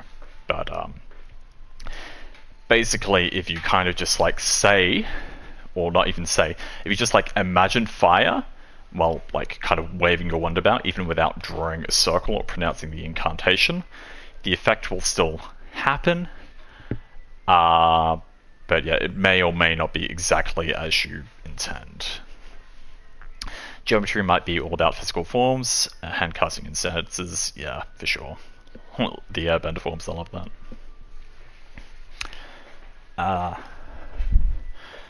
But yeah, no, I'm also gonna have the runic system, like I mentioned before, but in that case, the actual correct drawing and pronunciation of the rune will be more vital for the correct intended effect, since it is a predominantly more language-based system.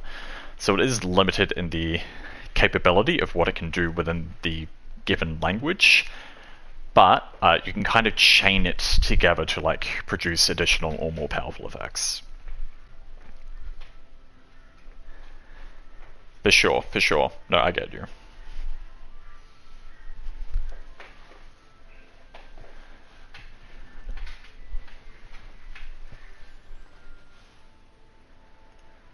But yeah, I'm gonna have some kind of like mage and maybe like sorcerer school elsewhere later on, but basically I love the kind of flavor idea where players who may utilize the system can pretty much just kind of do whatever they like, however they like, whenever they like, and it for kind of to work in their favor so long as they're imaginative and creative, if that makes sense. So think of this as like the ultimate tuning simulator. Let's see.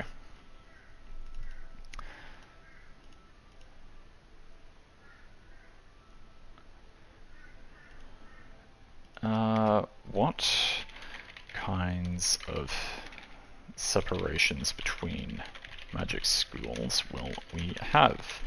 I don't really imagine at this stage that there would be any kind of prejudice between wizards themselves. Mostly because like wizards as a whole are already kind of persecuted by faiths who dislike their manipulation of their respective gods' domains. So I'd say wizards in general have a good relationship with each other, irrespective of specialized magic schools. They band together to fight back against persecution, against foreign states who disapprove of their gods' respective domains being controlled by the mortal influence of magic.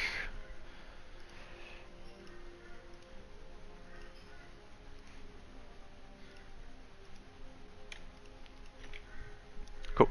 Would there be a difference between runic glyph language versus geometric mathematics written spoken forms? Interesting question. So, the basis for the runic system itself, in particular, are based on like ancient, more powerful languages, if that makes sense. So, at the moment, I only really have like 2 runic language systems planned, which will work the same but produce different effects. And that's basically going to be interpreted from like Nordic runes as well as the Greek alphabet, and that may be more so utilized as some form of like draconic or like Titan / giant language that kind of got passed down throughout the ages, and it's only those specific languages that'll produce those effects. In general, speaking or writing maths or literature normally may not necessarily have any kind of magical component, but I am essentially looking into other forms of words of power. Another one of the systems I have in mind is basically a language / vocal system, which is kind of based on charisma and social standing and perceptions of an individual. And basically, how that's going to work is think of like the mayor or the village elder or a knight commander or a king or an emperor. I think like Conqueror's Haki from One Piece or Geass from Code Geass will be a good indicator of reference for what I kind of mean with this system. But basically the idea is, if the people perceive someone as being of somewhat of a position of importance or power, like the higher one's social standing is, the more influence they have over others. And basically, this won't be necessarily a fundamental requirement for any given like character. Like, it's not going to be forced on them if they don't want it. But it's like a bit of a universal system where you can basically command people of a lower status than you, and they will be forced to compel. So if the Emperor tells someone to halt, they'll literally like physically freeze and begin moving. And if he says kneel, they'll be forced to kneel. But at the same time, it's not necessarily like the social status or ranking itself that is the influence, or like who holds the most power in terms of that power system. For example, if a young ambitious prince wants to kind of take over the empire and like does a little bit of political espionage and kind of makes a big name for himself and the emperor comes off as weak, if the prince says to kneel to the emperor, in that case, if the people in the world or the world itself recognizes the prince as being the one of more ambition or authority, then the emperor would be forced to kneel in that case. Like the voice from Dune, to an extent, yes, for sure. I imagine the different schools of magic being like different trades sitting under the same labor union. We kind of get along in general, but there is some comparative separation culture. But if there is an outside threat, then suddenly we are all brothers and sisters. Exactly. So the Magic Society itself is going to be predominantly based around like one kind of nation, because I really want environmental aspects in particular to be important to this particular school of magic, mostly because of how physics works. It's like the natural laws and states of the world. So to be able to manipulate these natural forms of magic, you need an attunement to the natural environment, generally indicated by a place with a strong magnetic field, if you're going to manipulate magnetism, for example. Which is why, like, the school is probably going to be built around some form of strong magnetic field.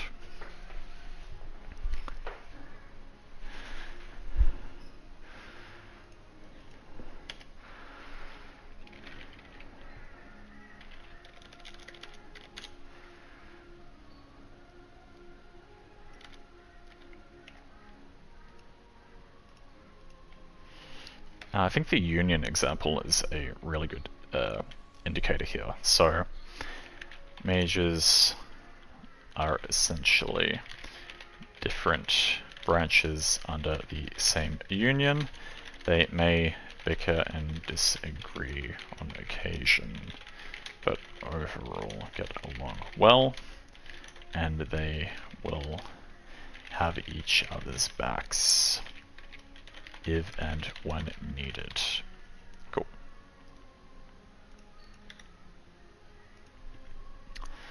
Alrighty. I don't know if I need to really include specialized dynamics between these other schools in this case. Especially since I am kind of like considering any student or any kind of wizards can technically use any branch of magic within their own system based on the one they are wielding at the time. Which means rather than like being limited to a single house, like being in Ravenclaw for the entirety of your 7 years, you can kind of swap between dorms, maybe per year or per semester. Since there are 4 schools of magic, maybe they kind of circle between being in any kind of respective room within any kind of semester. Although I guess people could also have the option to just specialize without worrying about the other stuff if they want to. Alrighty. Let's see, exchange and foreign students. So, we've already kind of noted that there might be brief instances of exchange students coming from like the Knight Academy, for example.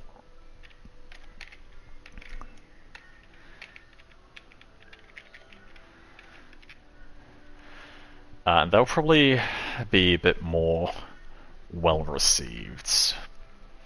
But I think a lot of these relations are going to be based on how we establish the future national political system with other empires. Because I think with the empires we're basically using elsewhere on this continent, like the Holy Roman Empire, which is basically fighting everyone, and the theocratic kind of society based on religion, they're probably going to have pretty poor relations with this nation and the school, and they probably wouldn't even be allowed in at all. So we'll finish working on that when we expand those national systems. So, just going down to military here. / they get rotated between them per semester. Again, we'll flesh this out later. I might want to do some playtesting with actual players for this at some stage, for us to get a really proper idea of things. Now, since these are students, they aren't going to have like full-on military squadrons or anything. I think for now, what we have there is fine, because we've already come up with like the classes for all the year levels and the sports and the creative activities that these students are going to be doing while here. As well as any kind of like combat related tournaments, but they aren't really a military force, even if they are being trained in a certain capacity to be capable of combat magic. So that can kind of wait for now.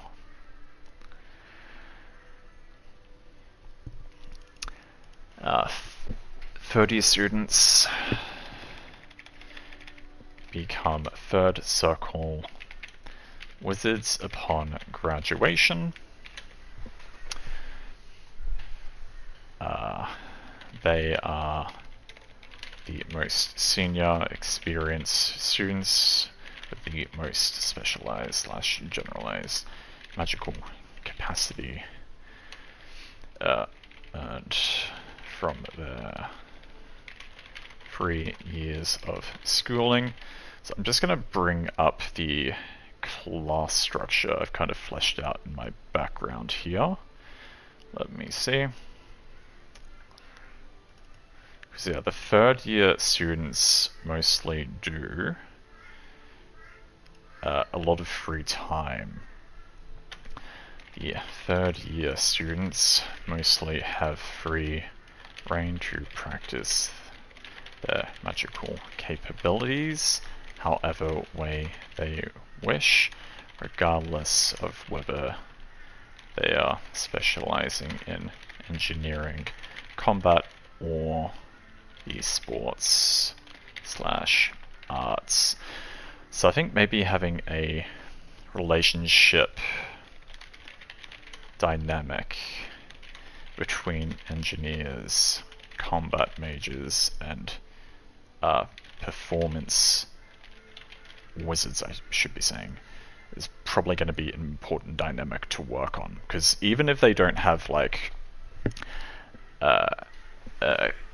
contention between like the schools of magic, I do imagine there might be like some different treatments based on like, oh, you're just an arty fairy mage, because they use it creatively rather than to enhance national capability. Because I think at the end of the day, this is going to be a pretty nationalistic school, wanting to kind of like band together and fight back against like foreign invasion, and to like help produce and accelerate national infrastructure through like engineering. So while the engineers and the and the combat mages may have more sort of like camaraderie. I don't know if the kind of artsy students will be included in that.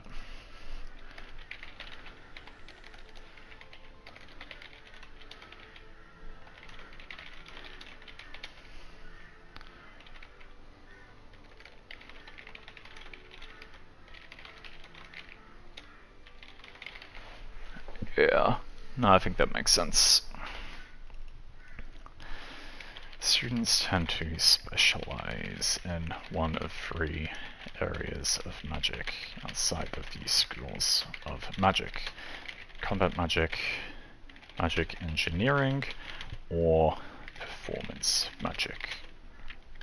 Given that the nation as a whole is under invasion by foreign threats, performance magic and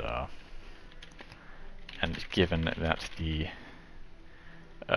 magic school is a nationally recognized institution, the combat mages and magic engineers think of themselves more highly than the performance mages. They slightly frown on students focusing on performance magic, given the times that the nation as a whole is currently in. Cool.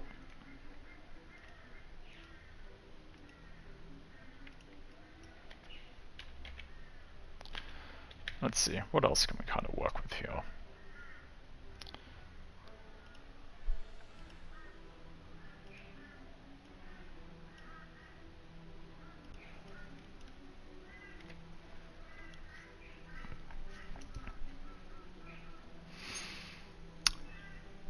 Yeah, the history, etc.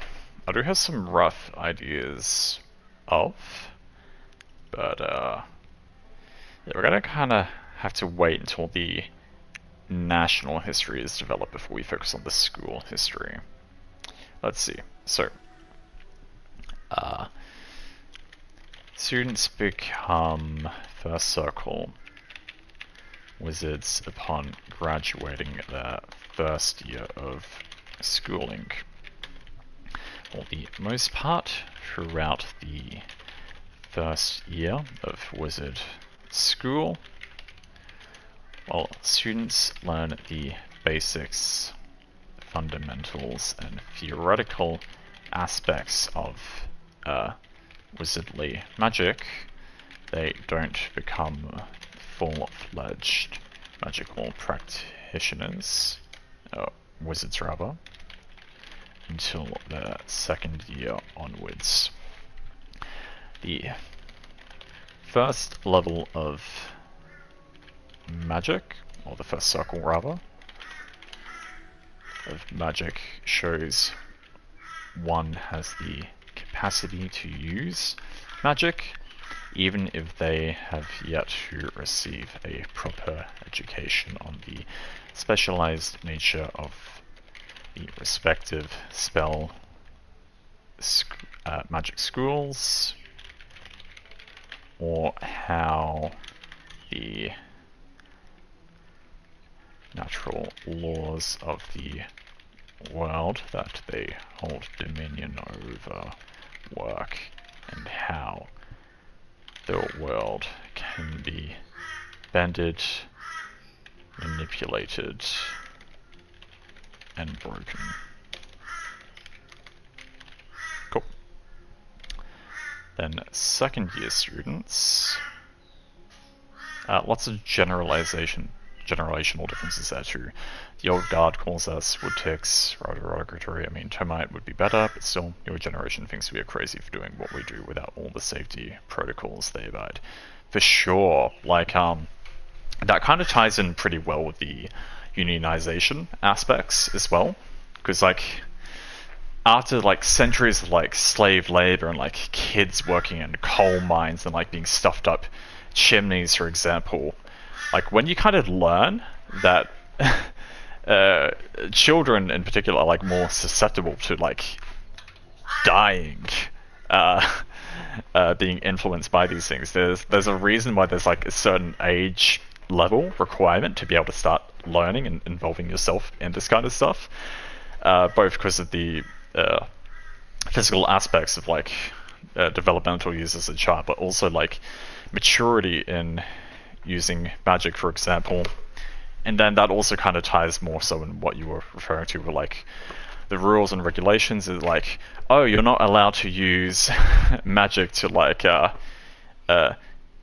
propel yourself like accelerating through the school corridors, because like if one person's going to be doing it, other people are going to be doing it, and if everyone is doing it, then everyone is going to be slamming themselves into each other and missing teeth from knocking each other out.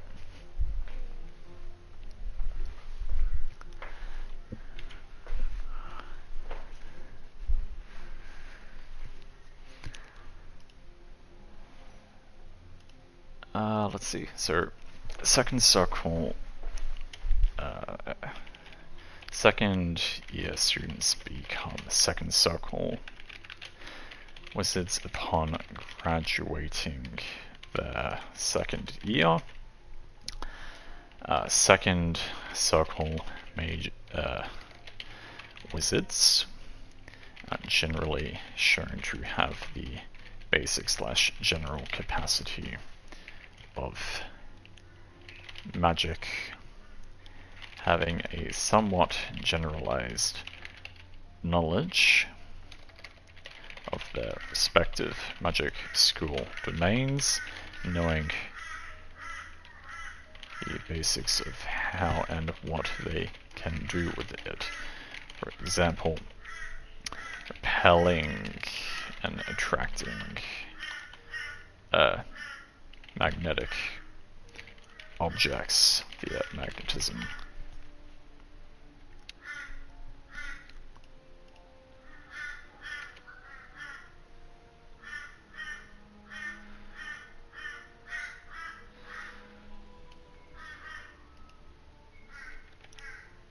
At first it will spread, then it will become who can go faster, then we had to clean Lord Jimmy off the Luxus. Exactly.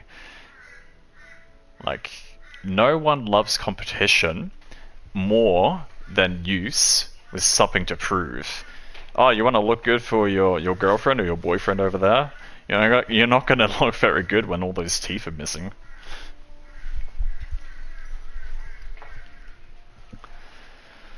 Let's see.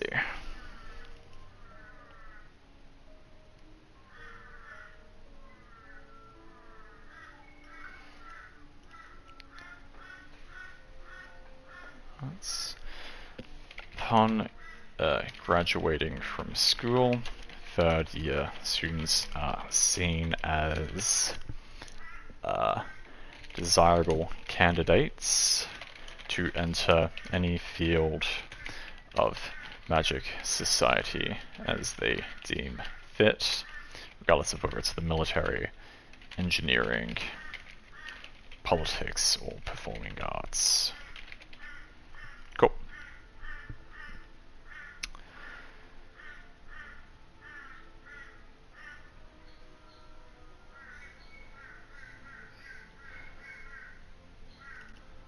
So, the professors are the ones who have already graduated from the magic institution. They are the ones who became the reasons for why the rules are in place, which is all the more so why they enforce these rules strictly. The older generations of professors who attended the school before these rules were established tend to frown on the quote-unquote unnecessary enforcement of magical restrictions. So I like the idea of having like a couple of much older professors who are surprisingly more lenient and less strict with this kind of rule breaking. They're probably saying, no, you need to express yourselves and use your magic freely. and all that other kind of stuff there.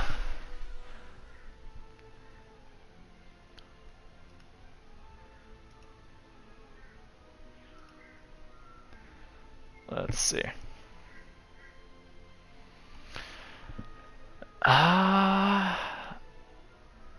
Inhabitants. Okay. So in this case, inhabitants kind of ties in with social classes. I might not end up needing inhabitants as this kind of school of thought at all. The culture of the magic school largely stems from the national identity of the nation at large, as well as the magical aspects of the school. I'm thinking we can probably expand a bit more on the culture here, such as like what these guys get up to with their magic, why and how they do it, for example. So I'm just going to bring up some background references quickly here. So bear with me one moment.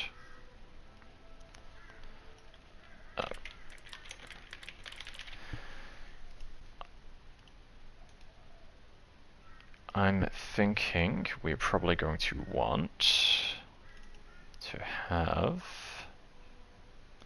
the cultural iceberg as reference for this part. So we're thinking food and music and language and all that other good stuff. Transmutation only is taught later due to the common issues associated with changing things into other things, for sure.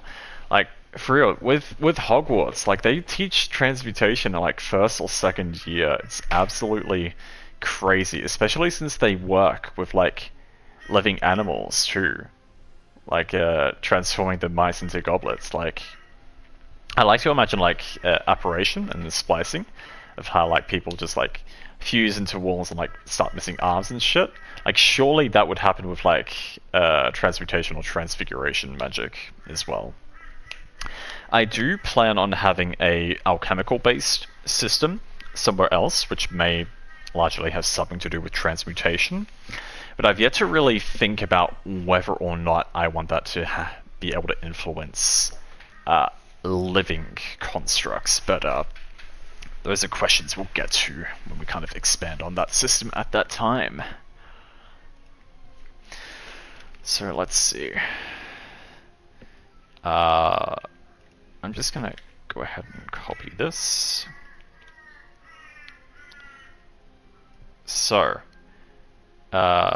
surface culture is going to include probably fashion, arts and crafts, games, literature, holidays, language, food, and music.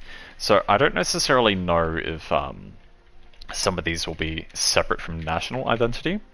Like food and holidays and whatnot are probably going to tie in with the national system at large. But some of these other things like arts and crafts and games, or particularly fashion like school uniforms, they may be more relevant to this now.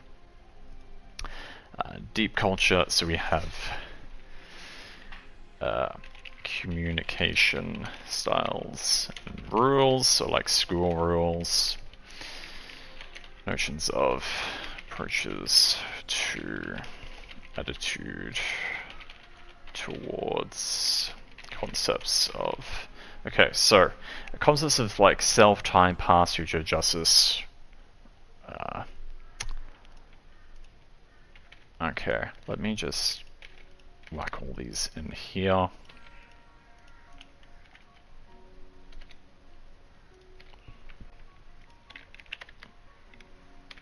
Cool. Your lungs are now slugs, yeah, for sure. Like, oh god, the amount of The amount of stuff Ron did with his wand in the second movie, that was crazy. I actually rewatched all of the Harry Potter movies pretty recently, so a lot of that imagery is still pretty fresh in my mind. Okay, let's see. I think surface culture is easier to start with than deep culture. If anything, I should probably swap these around on this little spectrum here.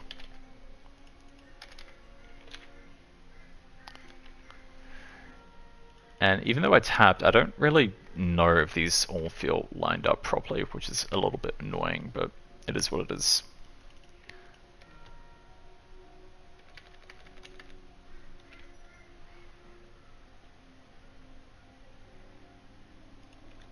Cool.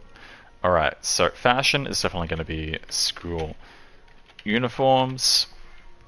Now, the question here is also going to be, we'll have two separations. So one for professors and one for students.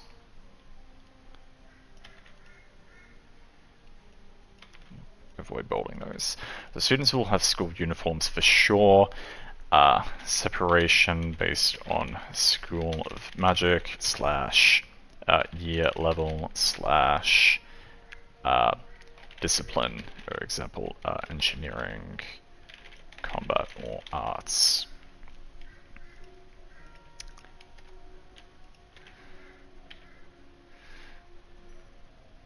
So, how do we want to do these uniforms? So I like having a general aesthetic to adhere to overall for most wizardly uniforms. So similar to how like the Harry Potter has like the black robes for like everyone regardless, and then like different colors of trim depending on like what house they're associated into. I'm thinking something in a similar mind for that. But they're also going to have the different disciplines like engineering and arts and combat. And I imagine they may want to adhere to different attire depending on the activities they're doing. For example, one of the kind of magic-y sports we have in mind is basically racing around on floating metallic discs, like hoverboards basically. And while that sounds very cool and fun, I don't necessarily imagine they'd want to be wearing a full-on robe while they're kind of doing that. Because robes are like capes. And Incredibles is another movie I've watched recently, and we know we don't want capes. Like, the long kind of drafty trail kind of just like gets caught up in things, and bad things happen as a result.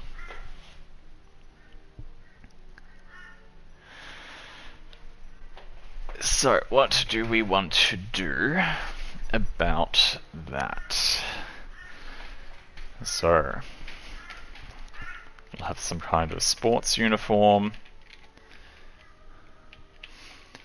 general class uniform. Imagine the performing arts may have also costumes than uniforms for like stage shows and whatnot.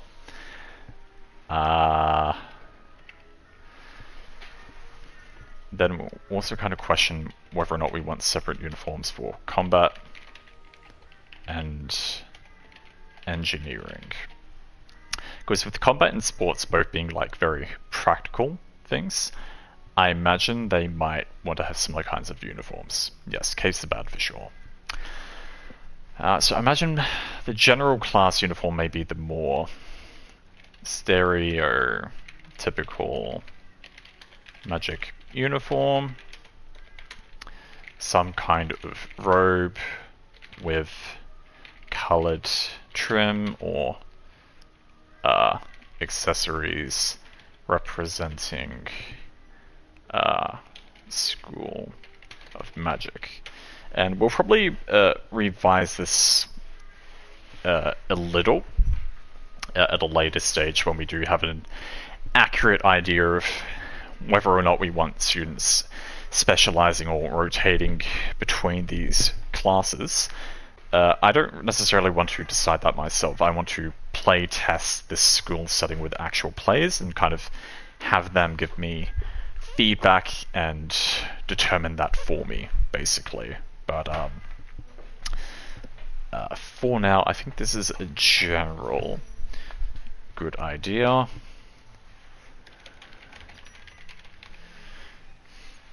Let's see.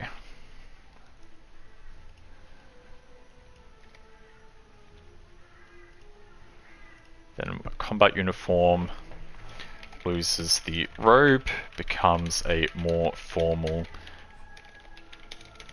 traditional militant attire, basically trousers, shirt in some form, for more practical magic. And sports for now we'll say maybe uses the same uniform as combat, although potentially with specialized equipment, protective gear depending on sport being played. For example, I imagine the guys floating around a metallic disc might wear helmets or something. Engineering. I imagine engineering could potentially use the same general kind of uniform in theory, because like when you think about like modern day like pharmaceutical labs or things like that, bioengineers working with like liquids and materials like an alchemist would, for example. They have like their protective glasses and everything, but they also still wear the lab coats, which is interesting because I imagine like robes are also the kind of thing which will kind of get coats, yeah, would kind of get caught on things. So for now we'll say maybe shares the same uniform as general uniform for now, unless an incident happens which requires new rules to be established.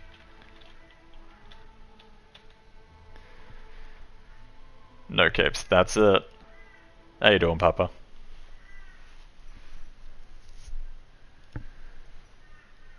You doing any lethal or golf today or anything?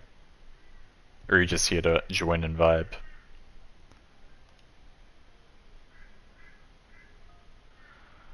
Let's see, performing arts costumes. So this will be less of a uniform and more of a different attire based on the show being played and when. So I've briefly mentioned before, like with these skills of magic that we have, there's a lot of beautiful kind of performing arts spectacles that can be made, both in terms of like light and sound and visuals and movement and everything else. And I've been thinking a bit more about like what kind of shows that students would kind of play on these stages. And I think for the most part, having a different show for like each school level for each kind of year makes a lot of sense. And basically, with that said, I think telling the same kind of shows every kind of 3 years is a good way to like it's practically teach some of the history of the nation and the school to students. So, for example, the first year could have a performance arts show, which basically shows the founder of Magic's founding of Magic and kind of tells the story through a performance or a play like that. The second year can be like the height or the pinnacle of the founding of this magical kingdom or the school itself. and then the kind of third and final year could be like the end or the death, if they are even dead, of the founder of this magical system.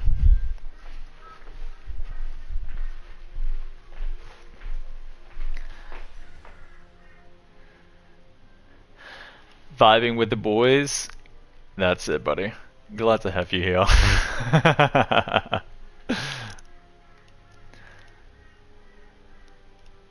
Let's see. I think that's good for now for costumes. Or uniforms, rather.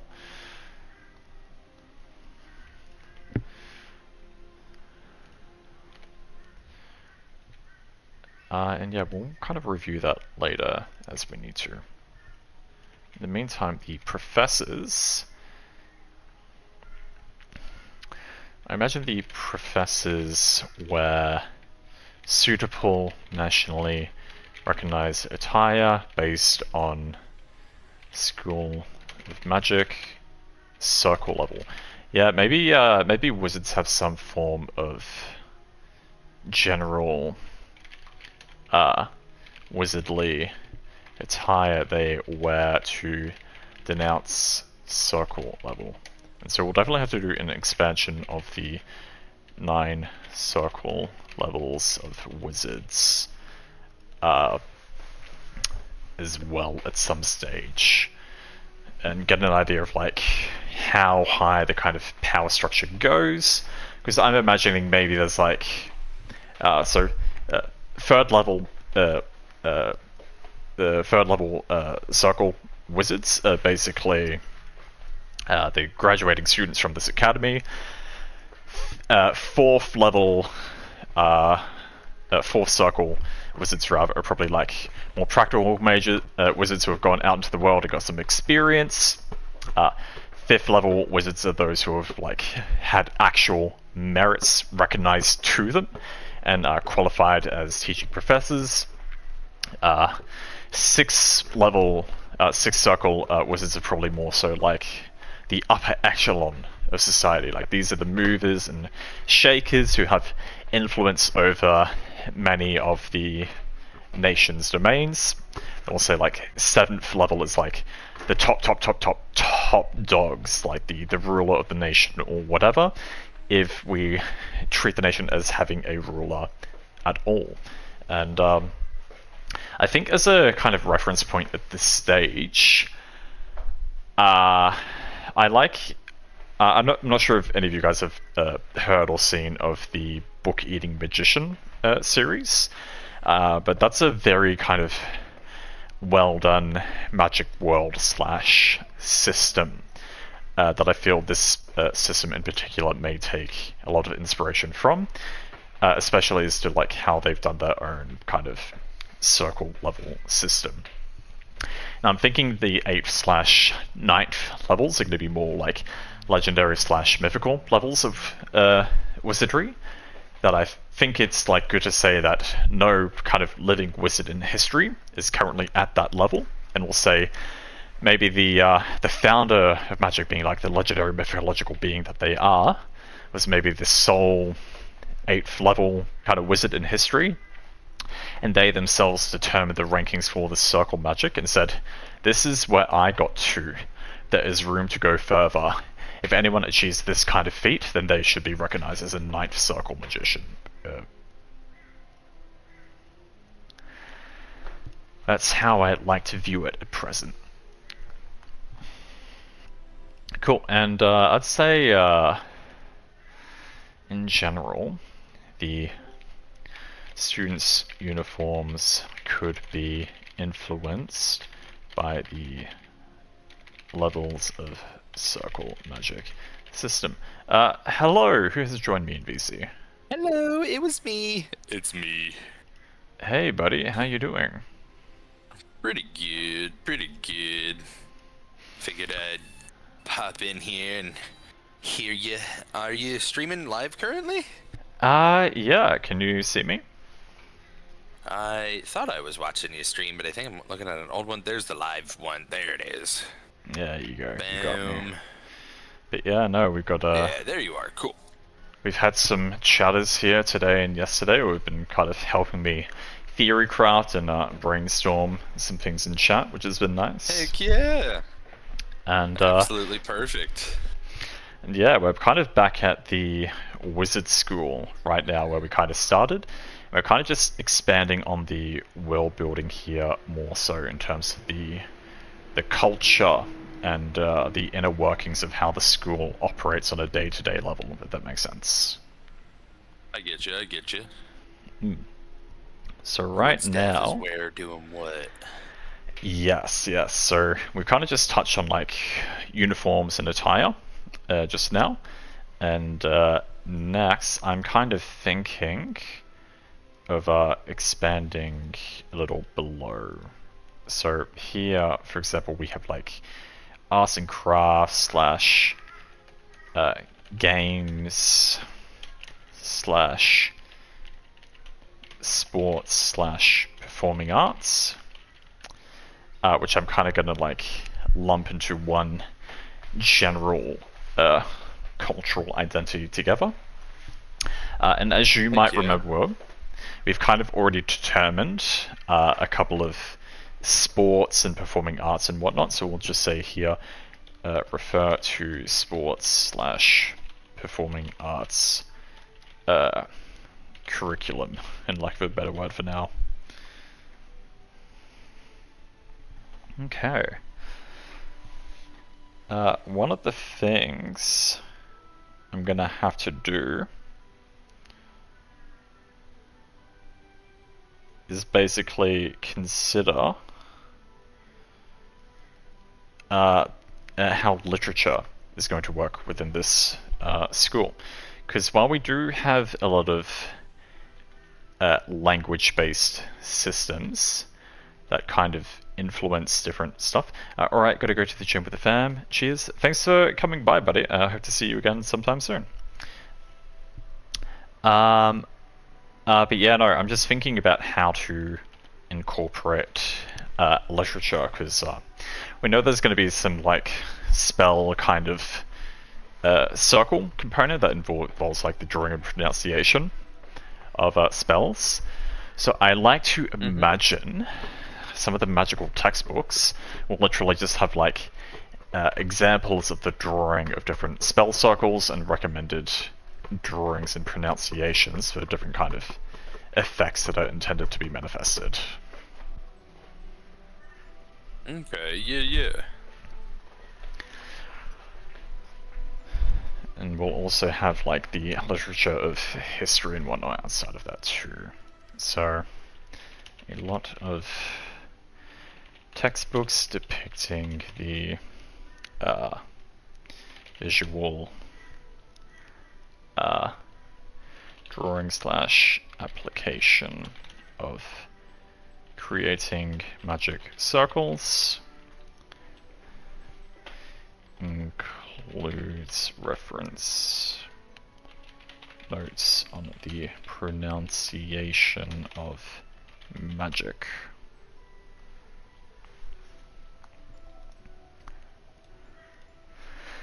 As well as like historical magical text and things like that. So I don't think I really need to go too deep into literature as a whole. For sure. That's leaves a lot more room for DMs to kind of make up books and histories for whatever.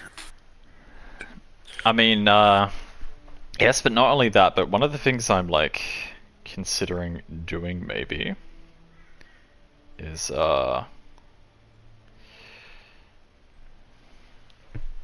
I could do even is create like a little pamphlet of like basic spells and just like produce that as a medium to kind of like show players and say, hey, like this is kind of what you want to imagine yourself drawing, because I think that'll just be like a little kind of fun creative resource that can just kind of be handed out to people willy-nilly, because and at the end of the day, I love that idea.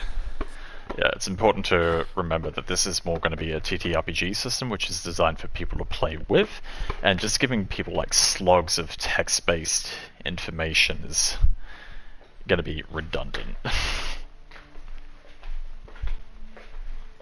For sure. You don't want to. You want to provide enough information for both the players and the DM to kind of sprout their own ideas off of in the right direction that you're trying to lead them, but you still, of course, want to give them enough room to do whatever they want, really. For sure. Cool. Holidays are another thing. I'm going to have to look at a later stage because that's going to be more dependent on the national magic system as a whole, I imagine. Language is likewise probably going to be based on national language system, although it might be worth like briefly touching on that for basically the pronunciation, like spell incantations and whatnot.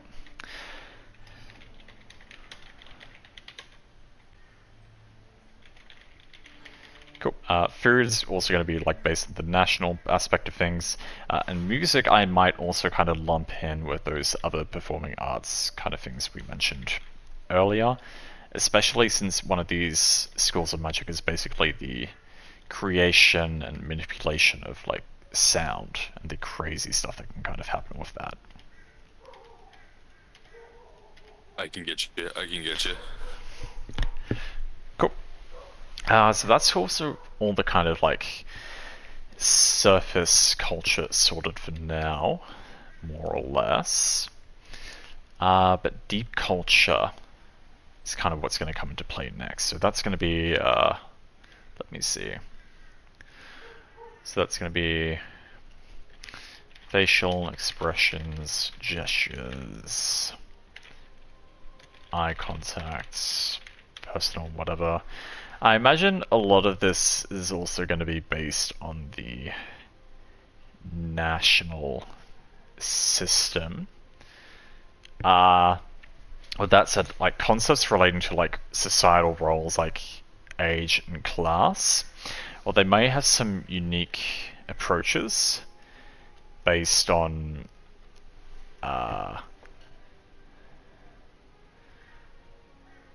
like the student professor kind of year level system. I think that kind of already gets touched on based on social classes in this case, and outside of that we also have like rules and stuff, but we've also already kind of got a listing for like school rules that we might want to use as a bit of a reference there.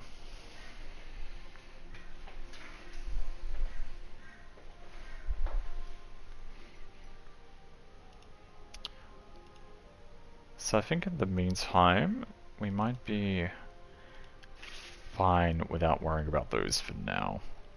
Cool.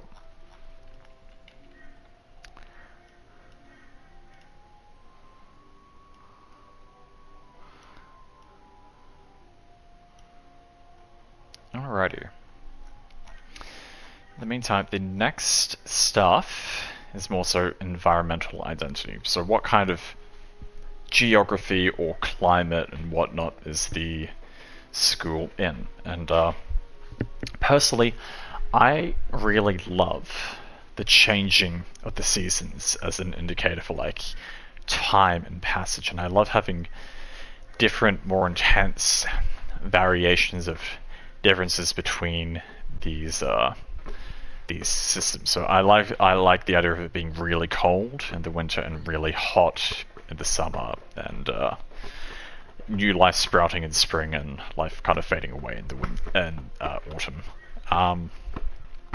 Especially living in Australia, where it's pretty much just like either hot or mildly cold all year round. Like we don't have seasons here. It's just like warm or cold. If you had it in a binary star system where there were two stars, you could have it set up to where it was very similar to ours, because some of the systems, the other star will like move around, but in some of them, it's literally just kind of two stars rotating around each other, and everything else rotating around that. So you can quite literally double the intensity of every season change, in terms of like Oh. how drastic it is, because it's quite literally doubly intense. You have twice as less light getting to you during the winter and twice as much light getting to you in the summer. That's actually a really interesting notion. Thank you for that idea. I actually might take advantage of that. That'll sure. probably be expanded more so when I kind of look into the kind of worldly view at large, rather than like the concentration of this one specific general little climate. But it is kind of important to keep that in back of mind now, because that is kind of gonna affect all the small pockets everywhere, isn't it? For sure, for sure. And you can even have multiple moons, so everybody's wave pattern and like tidal difference is huge and kind of rotating around their own orbit per their Yeah, country, but like I love in a that. different country they kind of have a different moon that they particularly use or whatever. Yeah, Yeah, I yeah, it could really mean lead to some fuck shit in the waters, whole nine. they could be rotating around different orbits as well, potentially. Mm-hmm. So there'll be like some areas where like the moons maybe don't even really cross at all. There are others where like both cross at the same time, and kind of like magnitude Yeah, effects. Yeah, no, for that's sure. fun to think of. So I think for now, the best place to start is probably going to be the geography and climate. So, since we are using France as a whole as a reference of this, I'm just going to quickly look up what type of geography and climate does France have, and we'll see what kind of options we got. Yeah, it's kind of weird to try and describe France's geography in particular. Yeah, so it has mountains, plains. Let's see, coastlines, rivers, islands.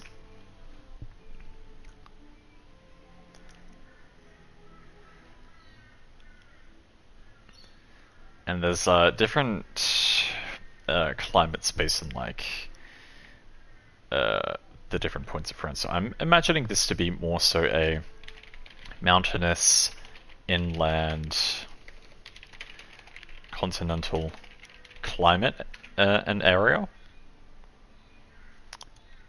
Continental / mountain climate.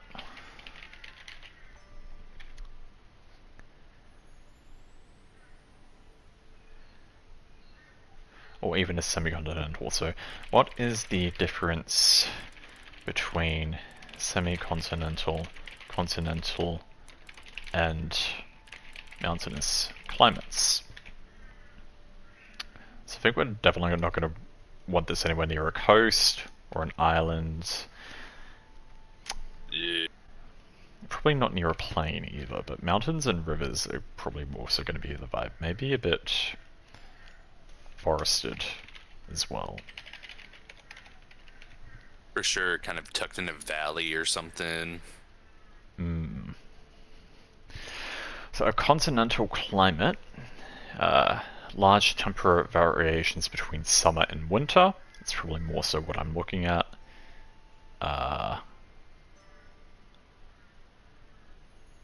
Mountainous climate is cooler temperatures year round. Yeah, I think being a more continental climate is more important, especially with the thermodynamic system revolving around like heat and cold. So it's going to be a continental climate. So it'll probably be slightly further away from the mountains, but I still want maybe mountains or forests to be nearby, same with the rivers. So maybe it's more like closer to the base of a mountain, like tucked in the nook of it. I guess similar to a valley, but not like quite that deep down, if that makes sense. I get you, I get you. So here are let me whack this here. So temperature range marked by large temperature variations between summer and winter. Well-defined seasons with hot summers and cold winters. Moderate to low annual precipitation, with some areas experiencing snow in winter. And generally lower humidity compared to coastal climates. Cool. So, what kind of geography would a continental climate have? Probably something kind of similar.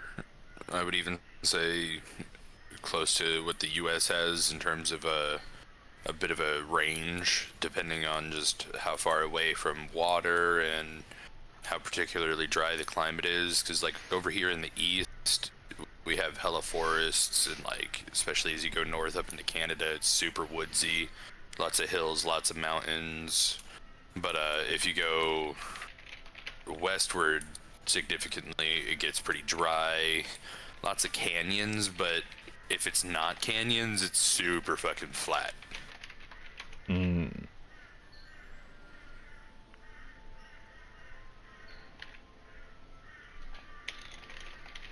So right now I'm liking the idea of it being by a lake with a forest. What does that remind you of? That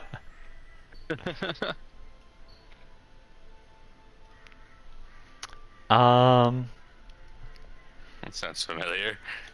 Yeah, by a lake with a forest nestled at the base of a mountain, far away from the ocean. So I'm kind of imagining like it's at the mountain's base, with kind of like a forest and a lake nearby. Large expanses of plains are on the opposite side of the forest/lake, which enclose the school within the base of the mountain.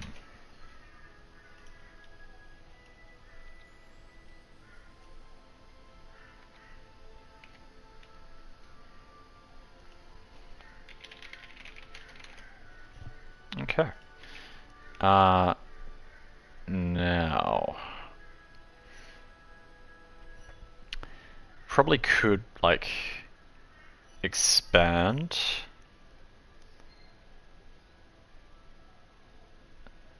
on that a little bit more, but I think that's fine for now.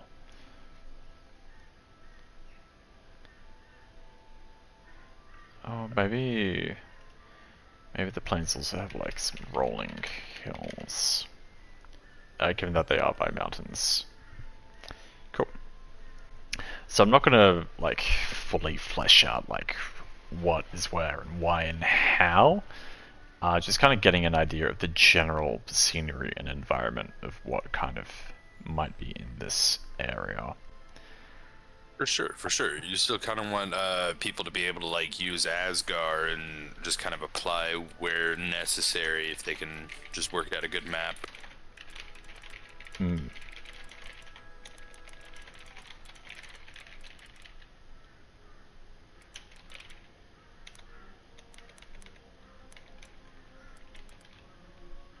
I'm just gonna word some stuff in the background here. So what kind of environment would the magic school located at the base of the mountain have if the school were nestled in between an expansive forest and wide lake within a continental climate? So we're more so thinking about the ecosystem here now. So one of the things I've mentioned before is like the importance of some kind of font or power or location of interest for these magical purposes. And so I was dabbling a little bit with these magic locales last night in terms of how this magic school's come to be and why it's here, why this nation is here, and how they've kind of developed. And basically, the logic was a lot of the environments that would be necessary for these magic systems to operate, the fonts of power might not necessarily be anywhere necessarily nearby. So the ideal place in my mind for like the thermodynamics is probably more so the northern continent, and kinematics could have an argument to either be a forest or a jungle. I kind of like the idea of one or the other. Right now I'm leaning more to the south, where the jungles are, so further away from this nation. And while there are a few reasons for that, I think the main reason is kinematics being a school of motion is more so a very practical kind of magic, and I can't really imagine it being the first school of magic, because the thing is with wizards, they're more like learned, studious type. They probably like stay inside all day and like read books and nerdy ass shit, like world building. Fragile, weak dudes. Yeah, like world building on a computer. But basically the idea with that is like, I feel like the first school of magic that was kind of founded will kind of set the tone or the inspiration for how all of the magic kind of systems work as a whole. And with kinematics being a more physical orientated kind of classification of magic, I feel it's a bit different to the others. So I don't really want it to be the first one, which is why I've gone with the jungle route instead of the forest route more so.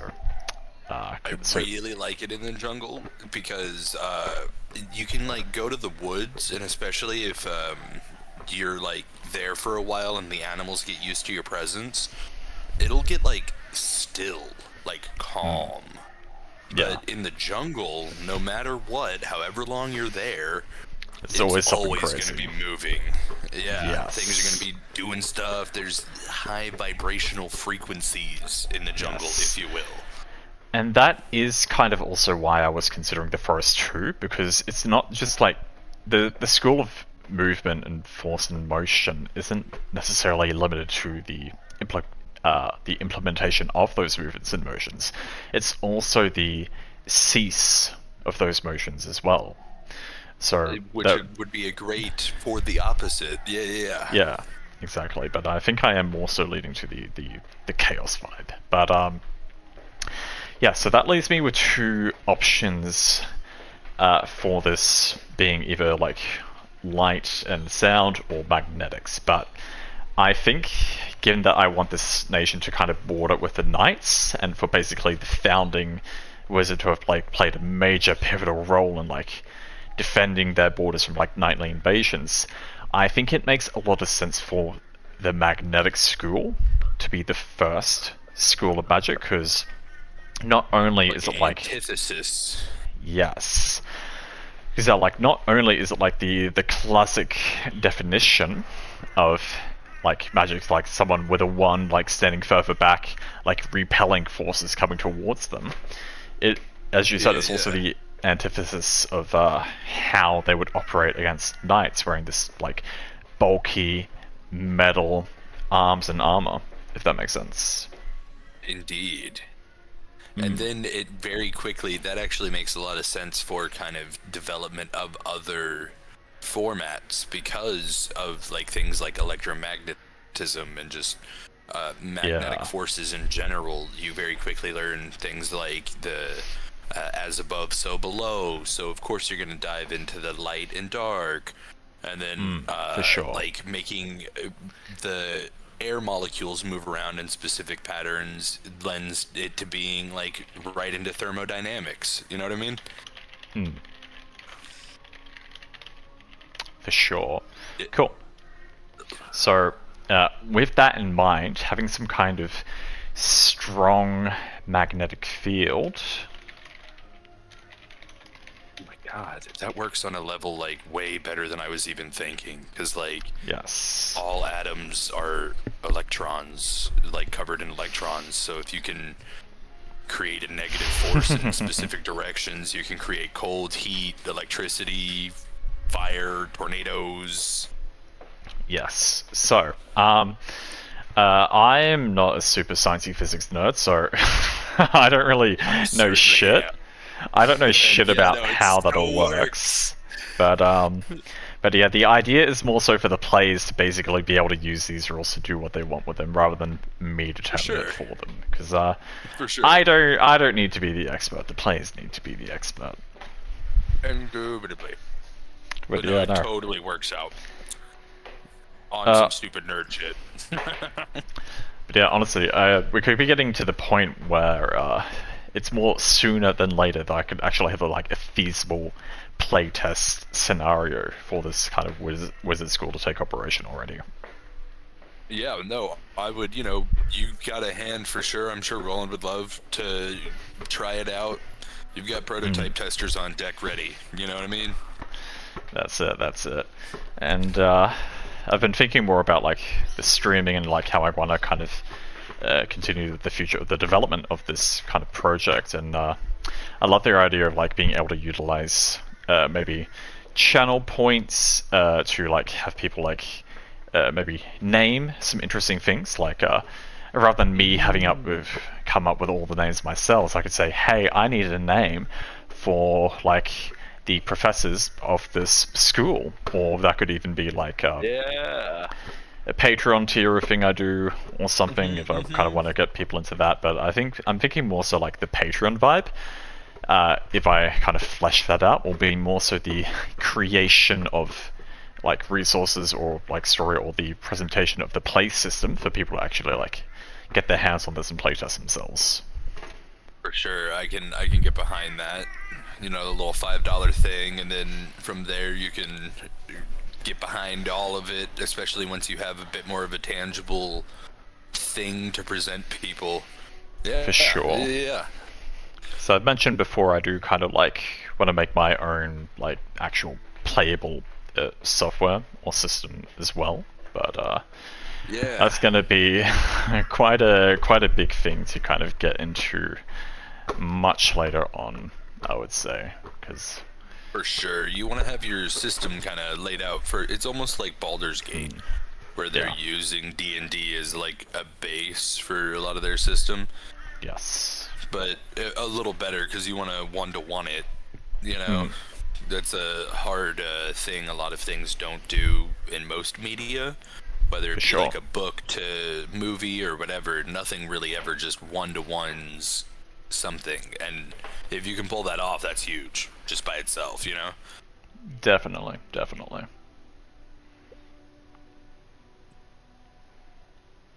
Yeah, I'm looking forward to it. I'm starting a bit of the side development on my side project. Yeah, what are you doing with that? Because you've inspired me. I'm just starting to write things out for it. I have a notebook. Are you familiar with the old YouTube music video, I guess it's called? The Ultimate Showdown of Ultimate Destiny? No. So especially, early YouTube, 2008, 2010 era, probably even earlier than that, frankly, 2005, when it was really first coming out.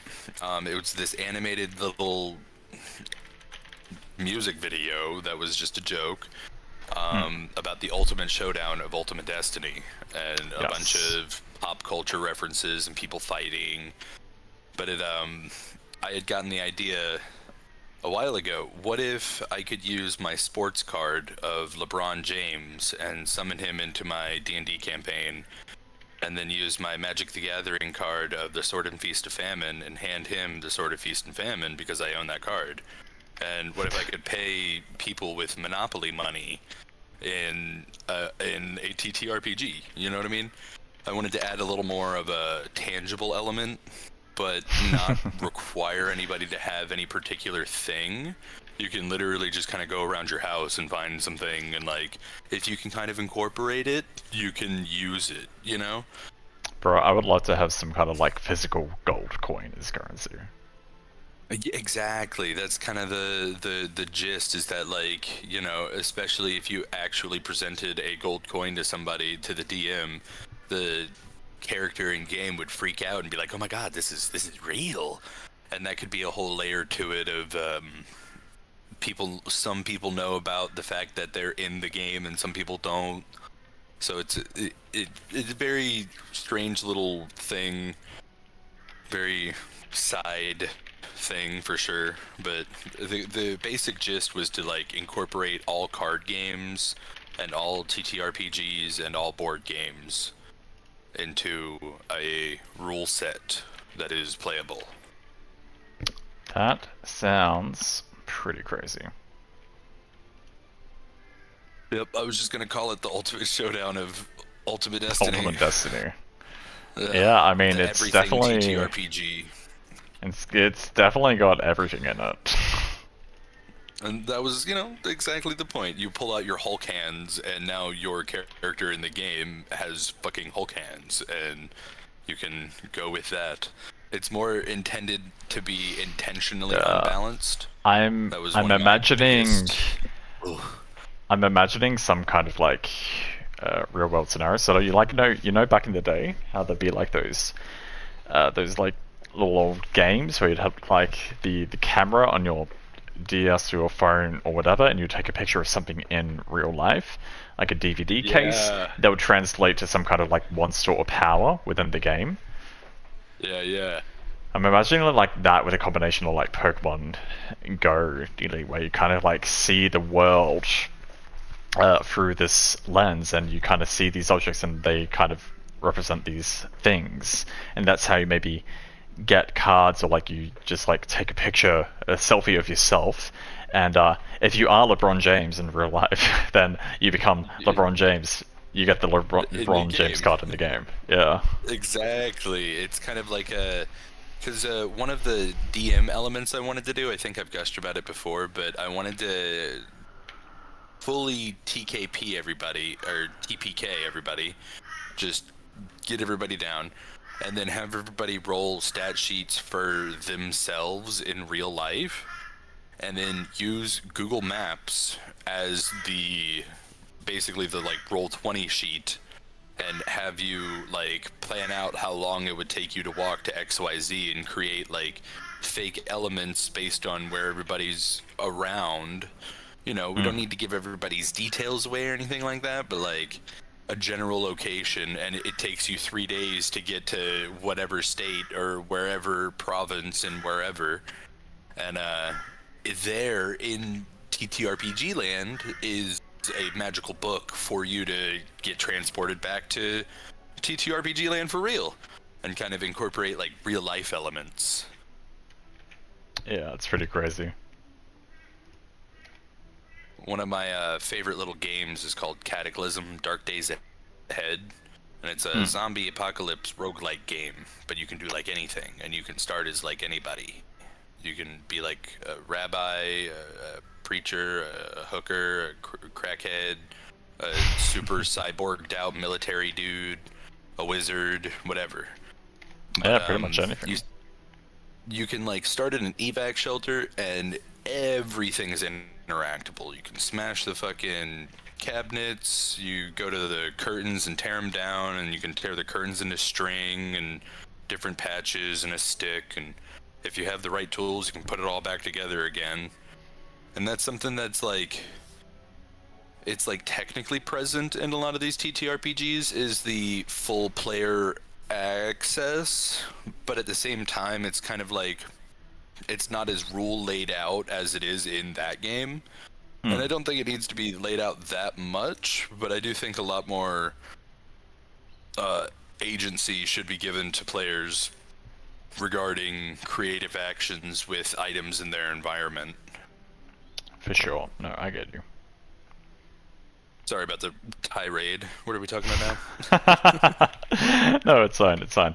I've been doing some research into what kind of features might be present in these types of environments. So I'm looking at like the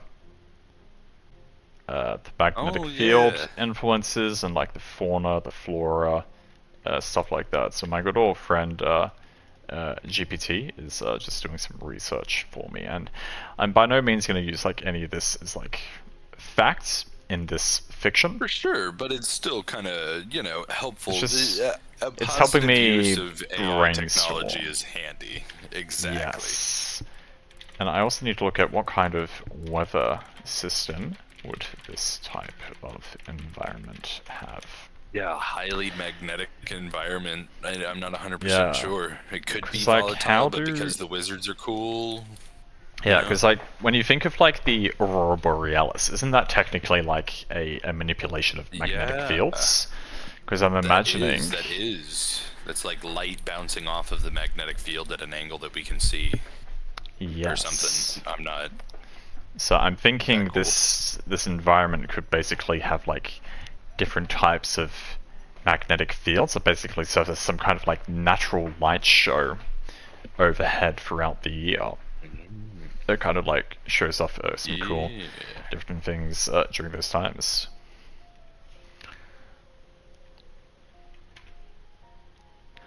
So, so now let me grab my little notes for weather here as well.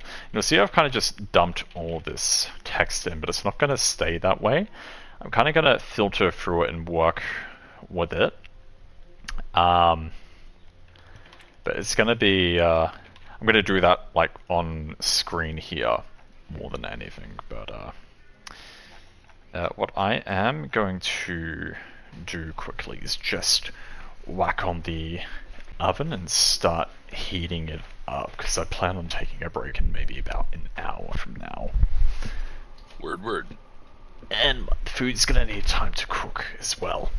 But yeah, no, I mean, tell me about what you like know of or think of when you think of magnetic fields, basically, because I'm trying to think about like what kind of magical influences a strong magnetic field would basically have on this kind of fantasy environment. Like what kind of influences would it have over weather, like the aurora borealis? What kind of influence would it have over like minerals or like natural resources? Like would it produce magnetic metals, for example? What would that change to like the natural growth of flora Yeah, and that's a fauna, huge or the thing. lake and the mountain? Oh my Uh, god. yeah, so So, how long that's what have we're the doing. wizards been doing magic is actually a better question to start with. Like, because at the very start of it, there wouldn't be much effect on the surroundings. But if they've been there for a hot ass minute, I you would would almost say we're imagine. Yeah, looking yeah, go ahead. at a couple of centuries at least, maybe three, four Oh, centuries. perfect. Especially if it was a strong enough constant magnetic flow from a specific area, you could almost imagine it as the mountains damn near becoming like everything in terms of everything you were talking about would almost be like pooled or centralized toward the Mm, manor or university, however you're going to go about it. Everything yes. would kind of be focused that way. All non-magnetic metals that were present in the area would then definitely become magnetized, and all of that would probably start coming up to the surface. So there'd probably be like weird like fault issues and like ground problems in certain places, depending on just how like weak the ground was and how much of a specific ore was there, bringing up more rock with it. Okay, And all of interesting. that would be kind of again pointed towards. You could almost use those as like landmarks to guide you toward the university. Yeah, no, that does sound interesting. I'm imagining like different kind of rifts or chunks or kind of tears in the earth from like ruptures that kind of just like sprouted out with a bunch of like metallic substance being brought to the surface. Yeah. It would be very. You would almost get like static shock from just touching anything in there.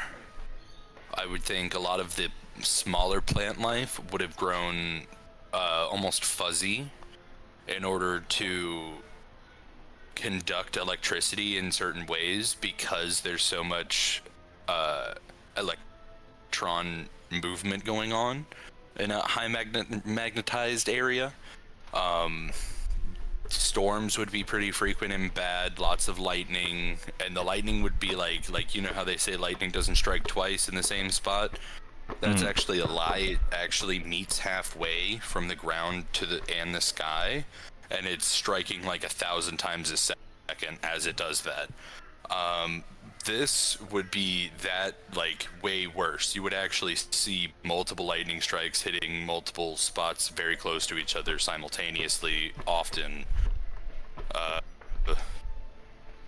Fires would be hard to put out. Interesting. Well, that brings in more of the play of like thermodynamic magic as well. But now I'm kind of like thinking on it a bit more.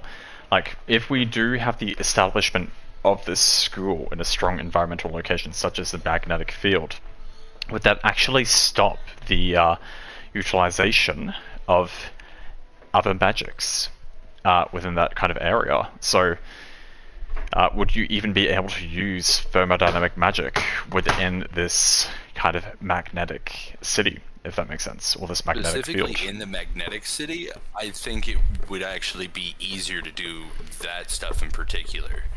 My thought is you could explain, like you could DM speech as somebody's doing like a firewall attack, that they, you know, are gripping the edge of reality itself and shaking the atoms within the area around them so fast that sparks create fire through the gases in the air naturally and just whoosh through a thing real quick. Yeah, no, that's like why interesting. fire is a big problem in space. Just Yeah, like, no. it turns liquidy and it will like stick to shit, and that could actually be a big that's thing. interesting. It would necessarily work. Like, you could totally say a lot of the magics would work better in the highly magnetized area, but they would have a slightly different effect because of it. Like, instead of a roaring flame, if you threw a fireball and like the fire itself lands, it wouldn't be like a normal flame, but almost like throwing a water bomb, like a water balloon. But it's fire. It's real weird. But that would be like within the magnetic, like that would be real close to the issue, you know, probably only within the boundaries of the university itself or whatever. For sure, because basically what I'm kind of thinking of now is, since we do kind of have like the 4 current schools of magic, and since there are technically rooms of more areas of physics to kind of like expand out to, based on like however we might want to continue fleshing out and developing this system. Some of the interesting questions I've been thinking of is, if the magnetic field did prevent the usages of other magics, that would mean we would then have to have other schools built in these other places of power, and regardless of whether the magnetic field would or wouldn't stop the usage of such magics, in either case there is still room for us to potentially think about this this school of magic being established in these other nations, like outside of this main kingdom's capital borders. Because I'm thinking of like the example of thermodynamic magic being built around like a font of like thermal power, and like the middle is some kind of the volcano or geyser field. Or geyser field. That's not a bad one either. Kind of Yellowstone-y. Yeah. Because basically, in that case, the question would be, would these different constructions of the school be like foreign settlements developed by this one prime home nation, or are they smaller schools of magic built by foreign powers who have discovered the same power in a different sense? I kind of like the they're all low-key different, because that even lets like a difference between the two that we just stated, like a volcano-based thermodynamics wizard school and a geyser-based thermodynamics wizard school. You know what I mean? Yeah, because I kind of like the idea of a bit of both. So like the Prime Magic Kingdom, which was founded on magnetics, also has a small branch on the other side of the continent, built within another nation's borders, which is like in the middle of a desert and like a light sound kind of area. And then the other schools are kind of like separate from that academy system, and they're like a Scandinavian school in this world view, for instance, that does like the thermal shit up north. So in the desert one, their like castle, especially if you're gonna lean into a bit of the thermodynamics specifically with them, they could have like a glass castle because sand and heat. It could be underground. Even better. It could be a glass castle underground as well. But yeah, no, that's an interesting thought process. But basically, one of the things I really need to do is I've been trying to think of like I'm just continuing to think along the lines of like how these wizards work, their powers, and like how they would interact with each other. Because basically, I'm still kind of I like the idea of these kind of wizards being able to use anything within the realm of the physics, basically. So if they can do magnetism, they should also be able to do light and sound. But I'm thinking, like, similar to how like wizards in D&D prepare their spellbook, they can only like do one kind of form per day. So like they would have a wand attuned to a specific property that allows them to influence it without influencing the others. And basically the danger of that would be if like you have these wands manipulating things like magnetic fields or light and sound, for instance. If you have like different people from different schools influencing these different aspects of the same thing, basically, it's going to cause friction, which will kind of clash and make magic rebound or something. In Caves of Cut, a big thing they have that happens all the time is called a space-time vortex, where it is reality slipping in a spot and basically making like a small black hole for a little bit. But the black hole will suck in like chunks of walls, chairs, things, and people, and it will just teleport them into random ass locations across the whole ass fucking map. So like, you could have one of the rebounds be something like that, especially when dealing with magnetism and forces of physics like that. That's a big one to consider for sure. Ooh, are you gonna have dimensional magic? Define dimensional. Space-time. Because you can go both ways. It's like bringing two-dimensional objects into the 3D as well as manipulating the 4D as a third-dimensional object. I mean, now the closest thing to that is probably going to be like kinematics, based on like acceleration and like movement through dimensions, so to speak, like moving on the first dimensional plane like back and forth, then the second dimensional plane like going left and right as well, and then the third dimensional kind of going up and down too. The thing is with that is the answer is simultaneously both yes and no. So basically, space and time are fucking broken, and allowing players to like rewind time or like teleport wherever they want, whenever they want, is going to cause issues. At the same time, I do want some kind of space-time manipulation to be the basis for the hows and whys of basically of how like Eldritch beings kind of come into the picture, like people moving through this kind of fourth dimension where these elder creatures are, and like trying to latch onto them as they're kind of passing through, and using them as like vessels to try to like escape into the real world, and causing like cracks and rifts in space-time. I get you. I get you. I can totally see a couple cool ways of like, you know, starting a campaign with that where they're trying to invent the teleport spell and, you know, obviously did the bad. Uh, yeah. I think that works well.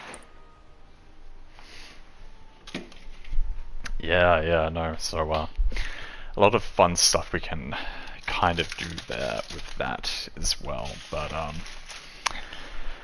yeah, I mean, space-time's probably going to be like one of the final things I touch on, if I touch on it at all. And at this stage, I'm even thinking that that might not necessarily be a power within this system's worldview, because I've briefly mentioned before how the idea is basically to have like three kind of worldviews.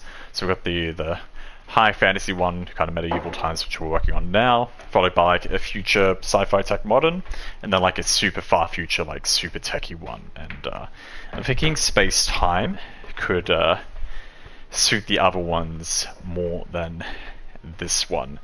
Especially since I'm doing maybe like a hero slash villain thing in the kind of modern future one, where space time maybe can be a power there, or it's like the super far future one, how it's basically a technological advancement through like super future technology, and that means.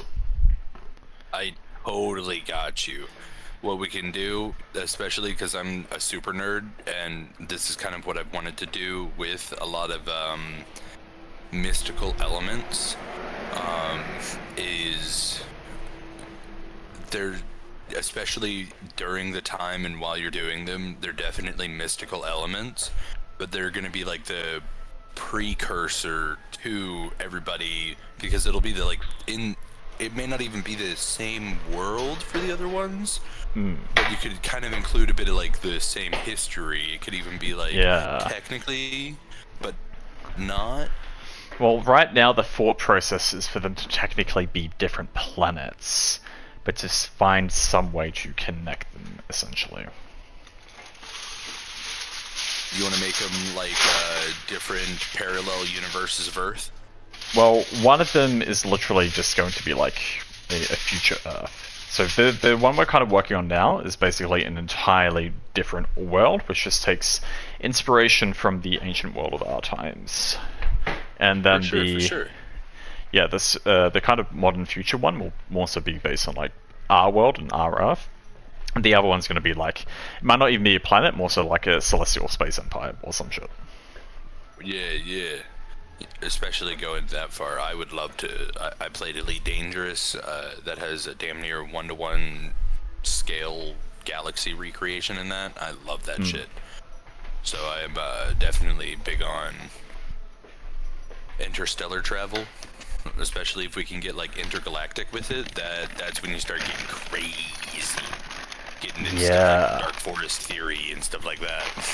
Yeah, so I haven't really thought in depth as to like how I want to go about that structure, because the thing is, when you take into like the greater cosmos as like a world building thing, it isn't a matter of building like one planet, it's more a matter of building like 100 planets, rather than like 100 kingdoms on a single planet.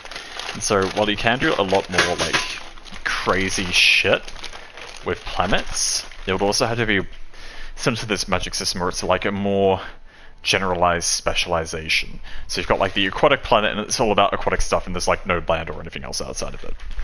For sure, and they're all like half fish people damn near at this point, and that kind of stuff, or maybe there's like go about it. No fish at all, but basically the idea of that is meant to be less about planets and more so about like the super tech and like more so like a giant like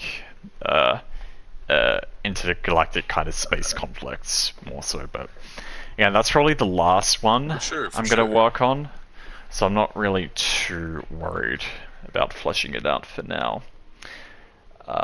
In the meantime, we are going to continue with this nice and pretty high fantasy stuff. So I'm just whacking some food in the oven right now. So I'm probably gonna take a break in about 20 minutes for a solid hour, hour and a half or something. But I will continue streaming after lunch as well. But Word. yeah. In the meantime, let's see. So yeah,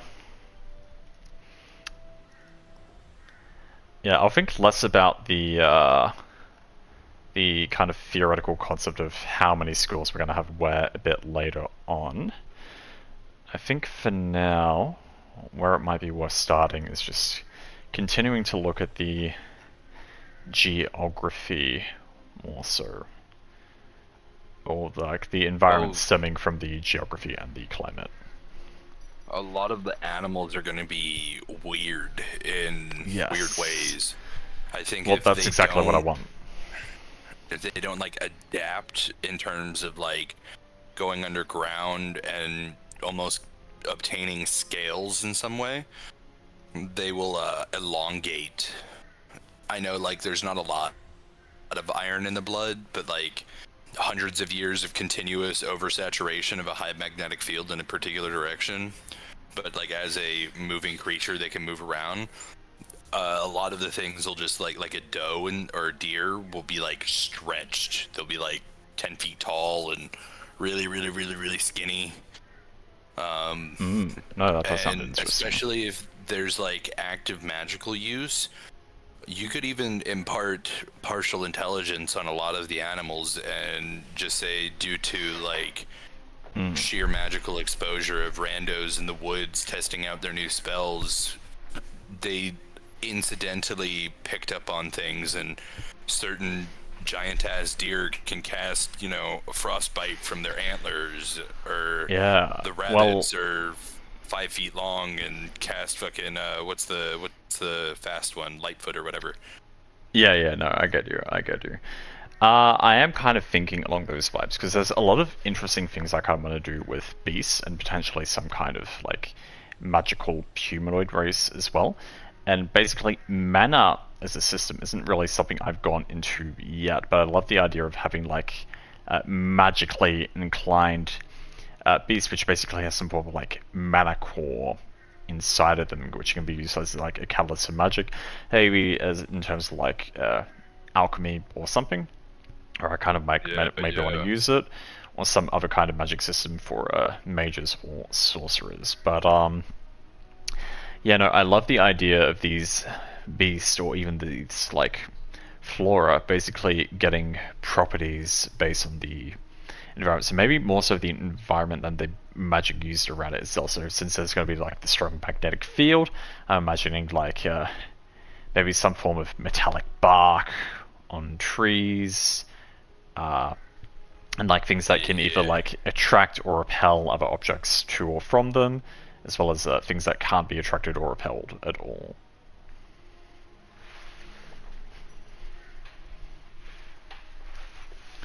So in the meantime, let me just have a quick gloss over some of this stuff. So the base of the mountain. The school's location at the base of the mountain would be protected by the mountain, possibly leading to a microclimate with slightly moderated temperatures. So,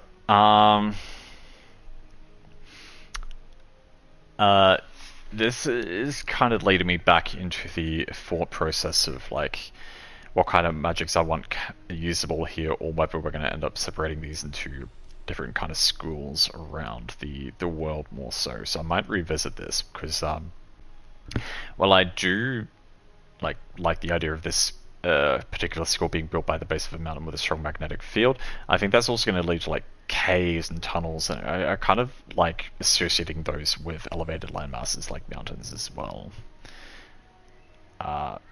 Although I just don't like the idea of like the microclimate moderating the temperatures more so, because that would mean it would take more so away from the thermodynamics aspects, which is just another reason as to why I'm like questioning having different schools. So we'll revisit that. So elevation. Proximity to the mountain would offer opportunities for higher elevation excursions, affecting local flora and fauna due to varying altitudes. Yeah, so I like the idea of like some different kind of stuff up the mountain. The forest would likely be a mix of deciduous and coniferous trees with diverse plant and animal life. Okay, so I've taken some separate notes of flora. I'll kind of expand on that down there. The forest would experience... Yeah, the fuzzy plants one would be cool. Yes, for sure. Like, I'm imagining, like, you know, like nettles and shit. Where all the like individual nettles are like metallic or something.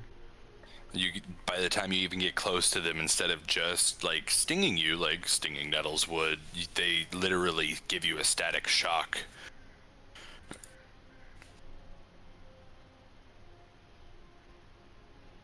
You can start getting into radiation, man. I mean, theoretically, that will be one of the applicable schools of magic space and like how physics was with like atoms and shit. But Exactly. Oh, dude, and that can like easily lend its hand into alchemy itself. yeah, Because a lot of that gets like chemical and molecular based. Yeah, so the thing with like nuclear shit and radiation and like atoms and particles is that's when shit starts getting like really, really crazy. And while I get there's like a lot people can do with it, it's sort of like space slash time. Whereas I don't want just people like creating a fucking nuke.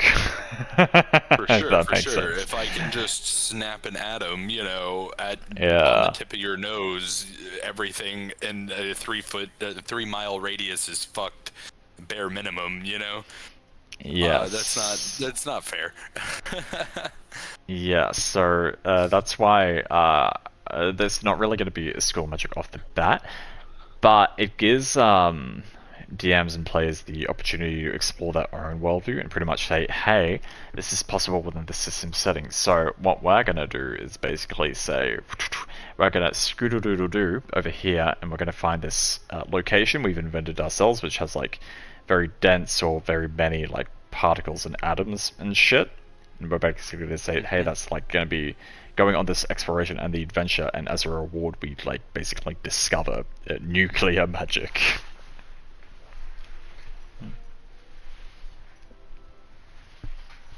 Cool. Alrighty.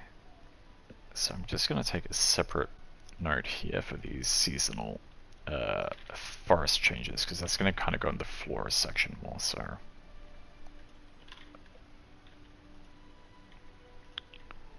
But I think I'm lagging a little.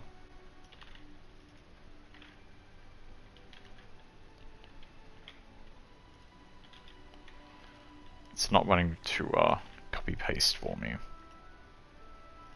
Do I need to create another note? Or am I just lagging that badly? It looks good.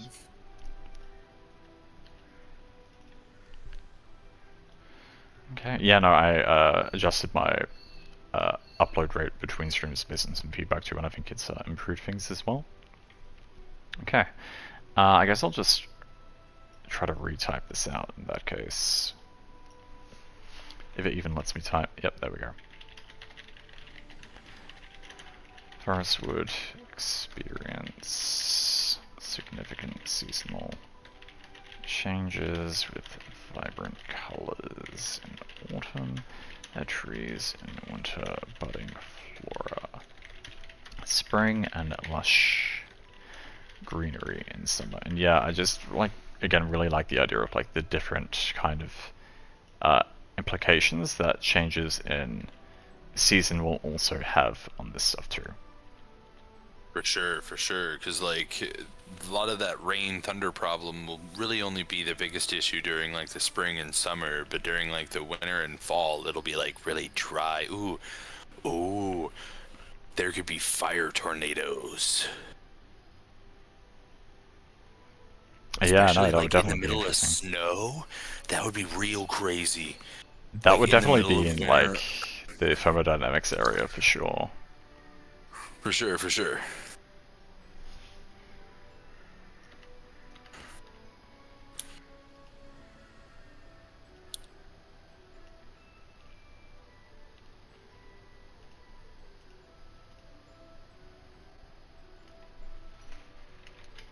Okay, Okay, sheltered by the mountain. The mountain could provide some protection from strong winds, creating a more stable environment for the school. What is on the other side of the mountains? So I'm imagining coast slash city slash plains slash forest lake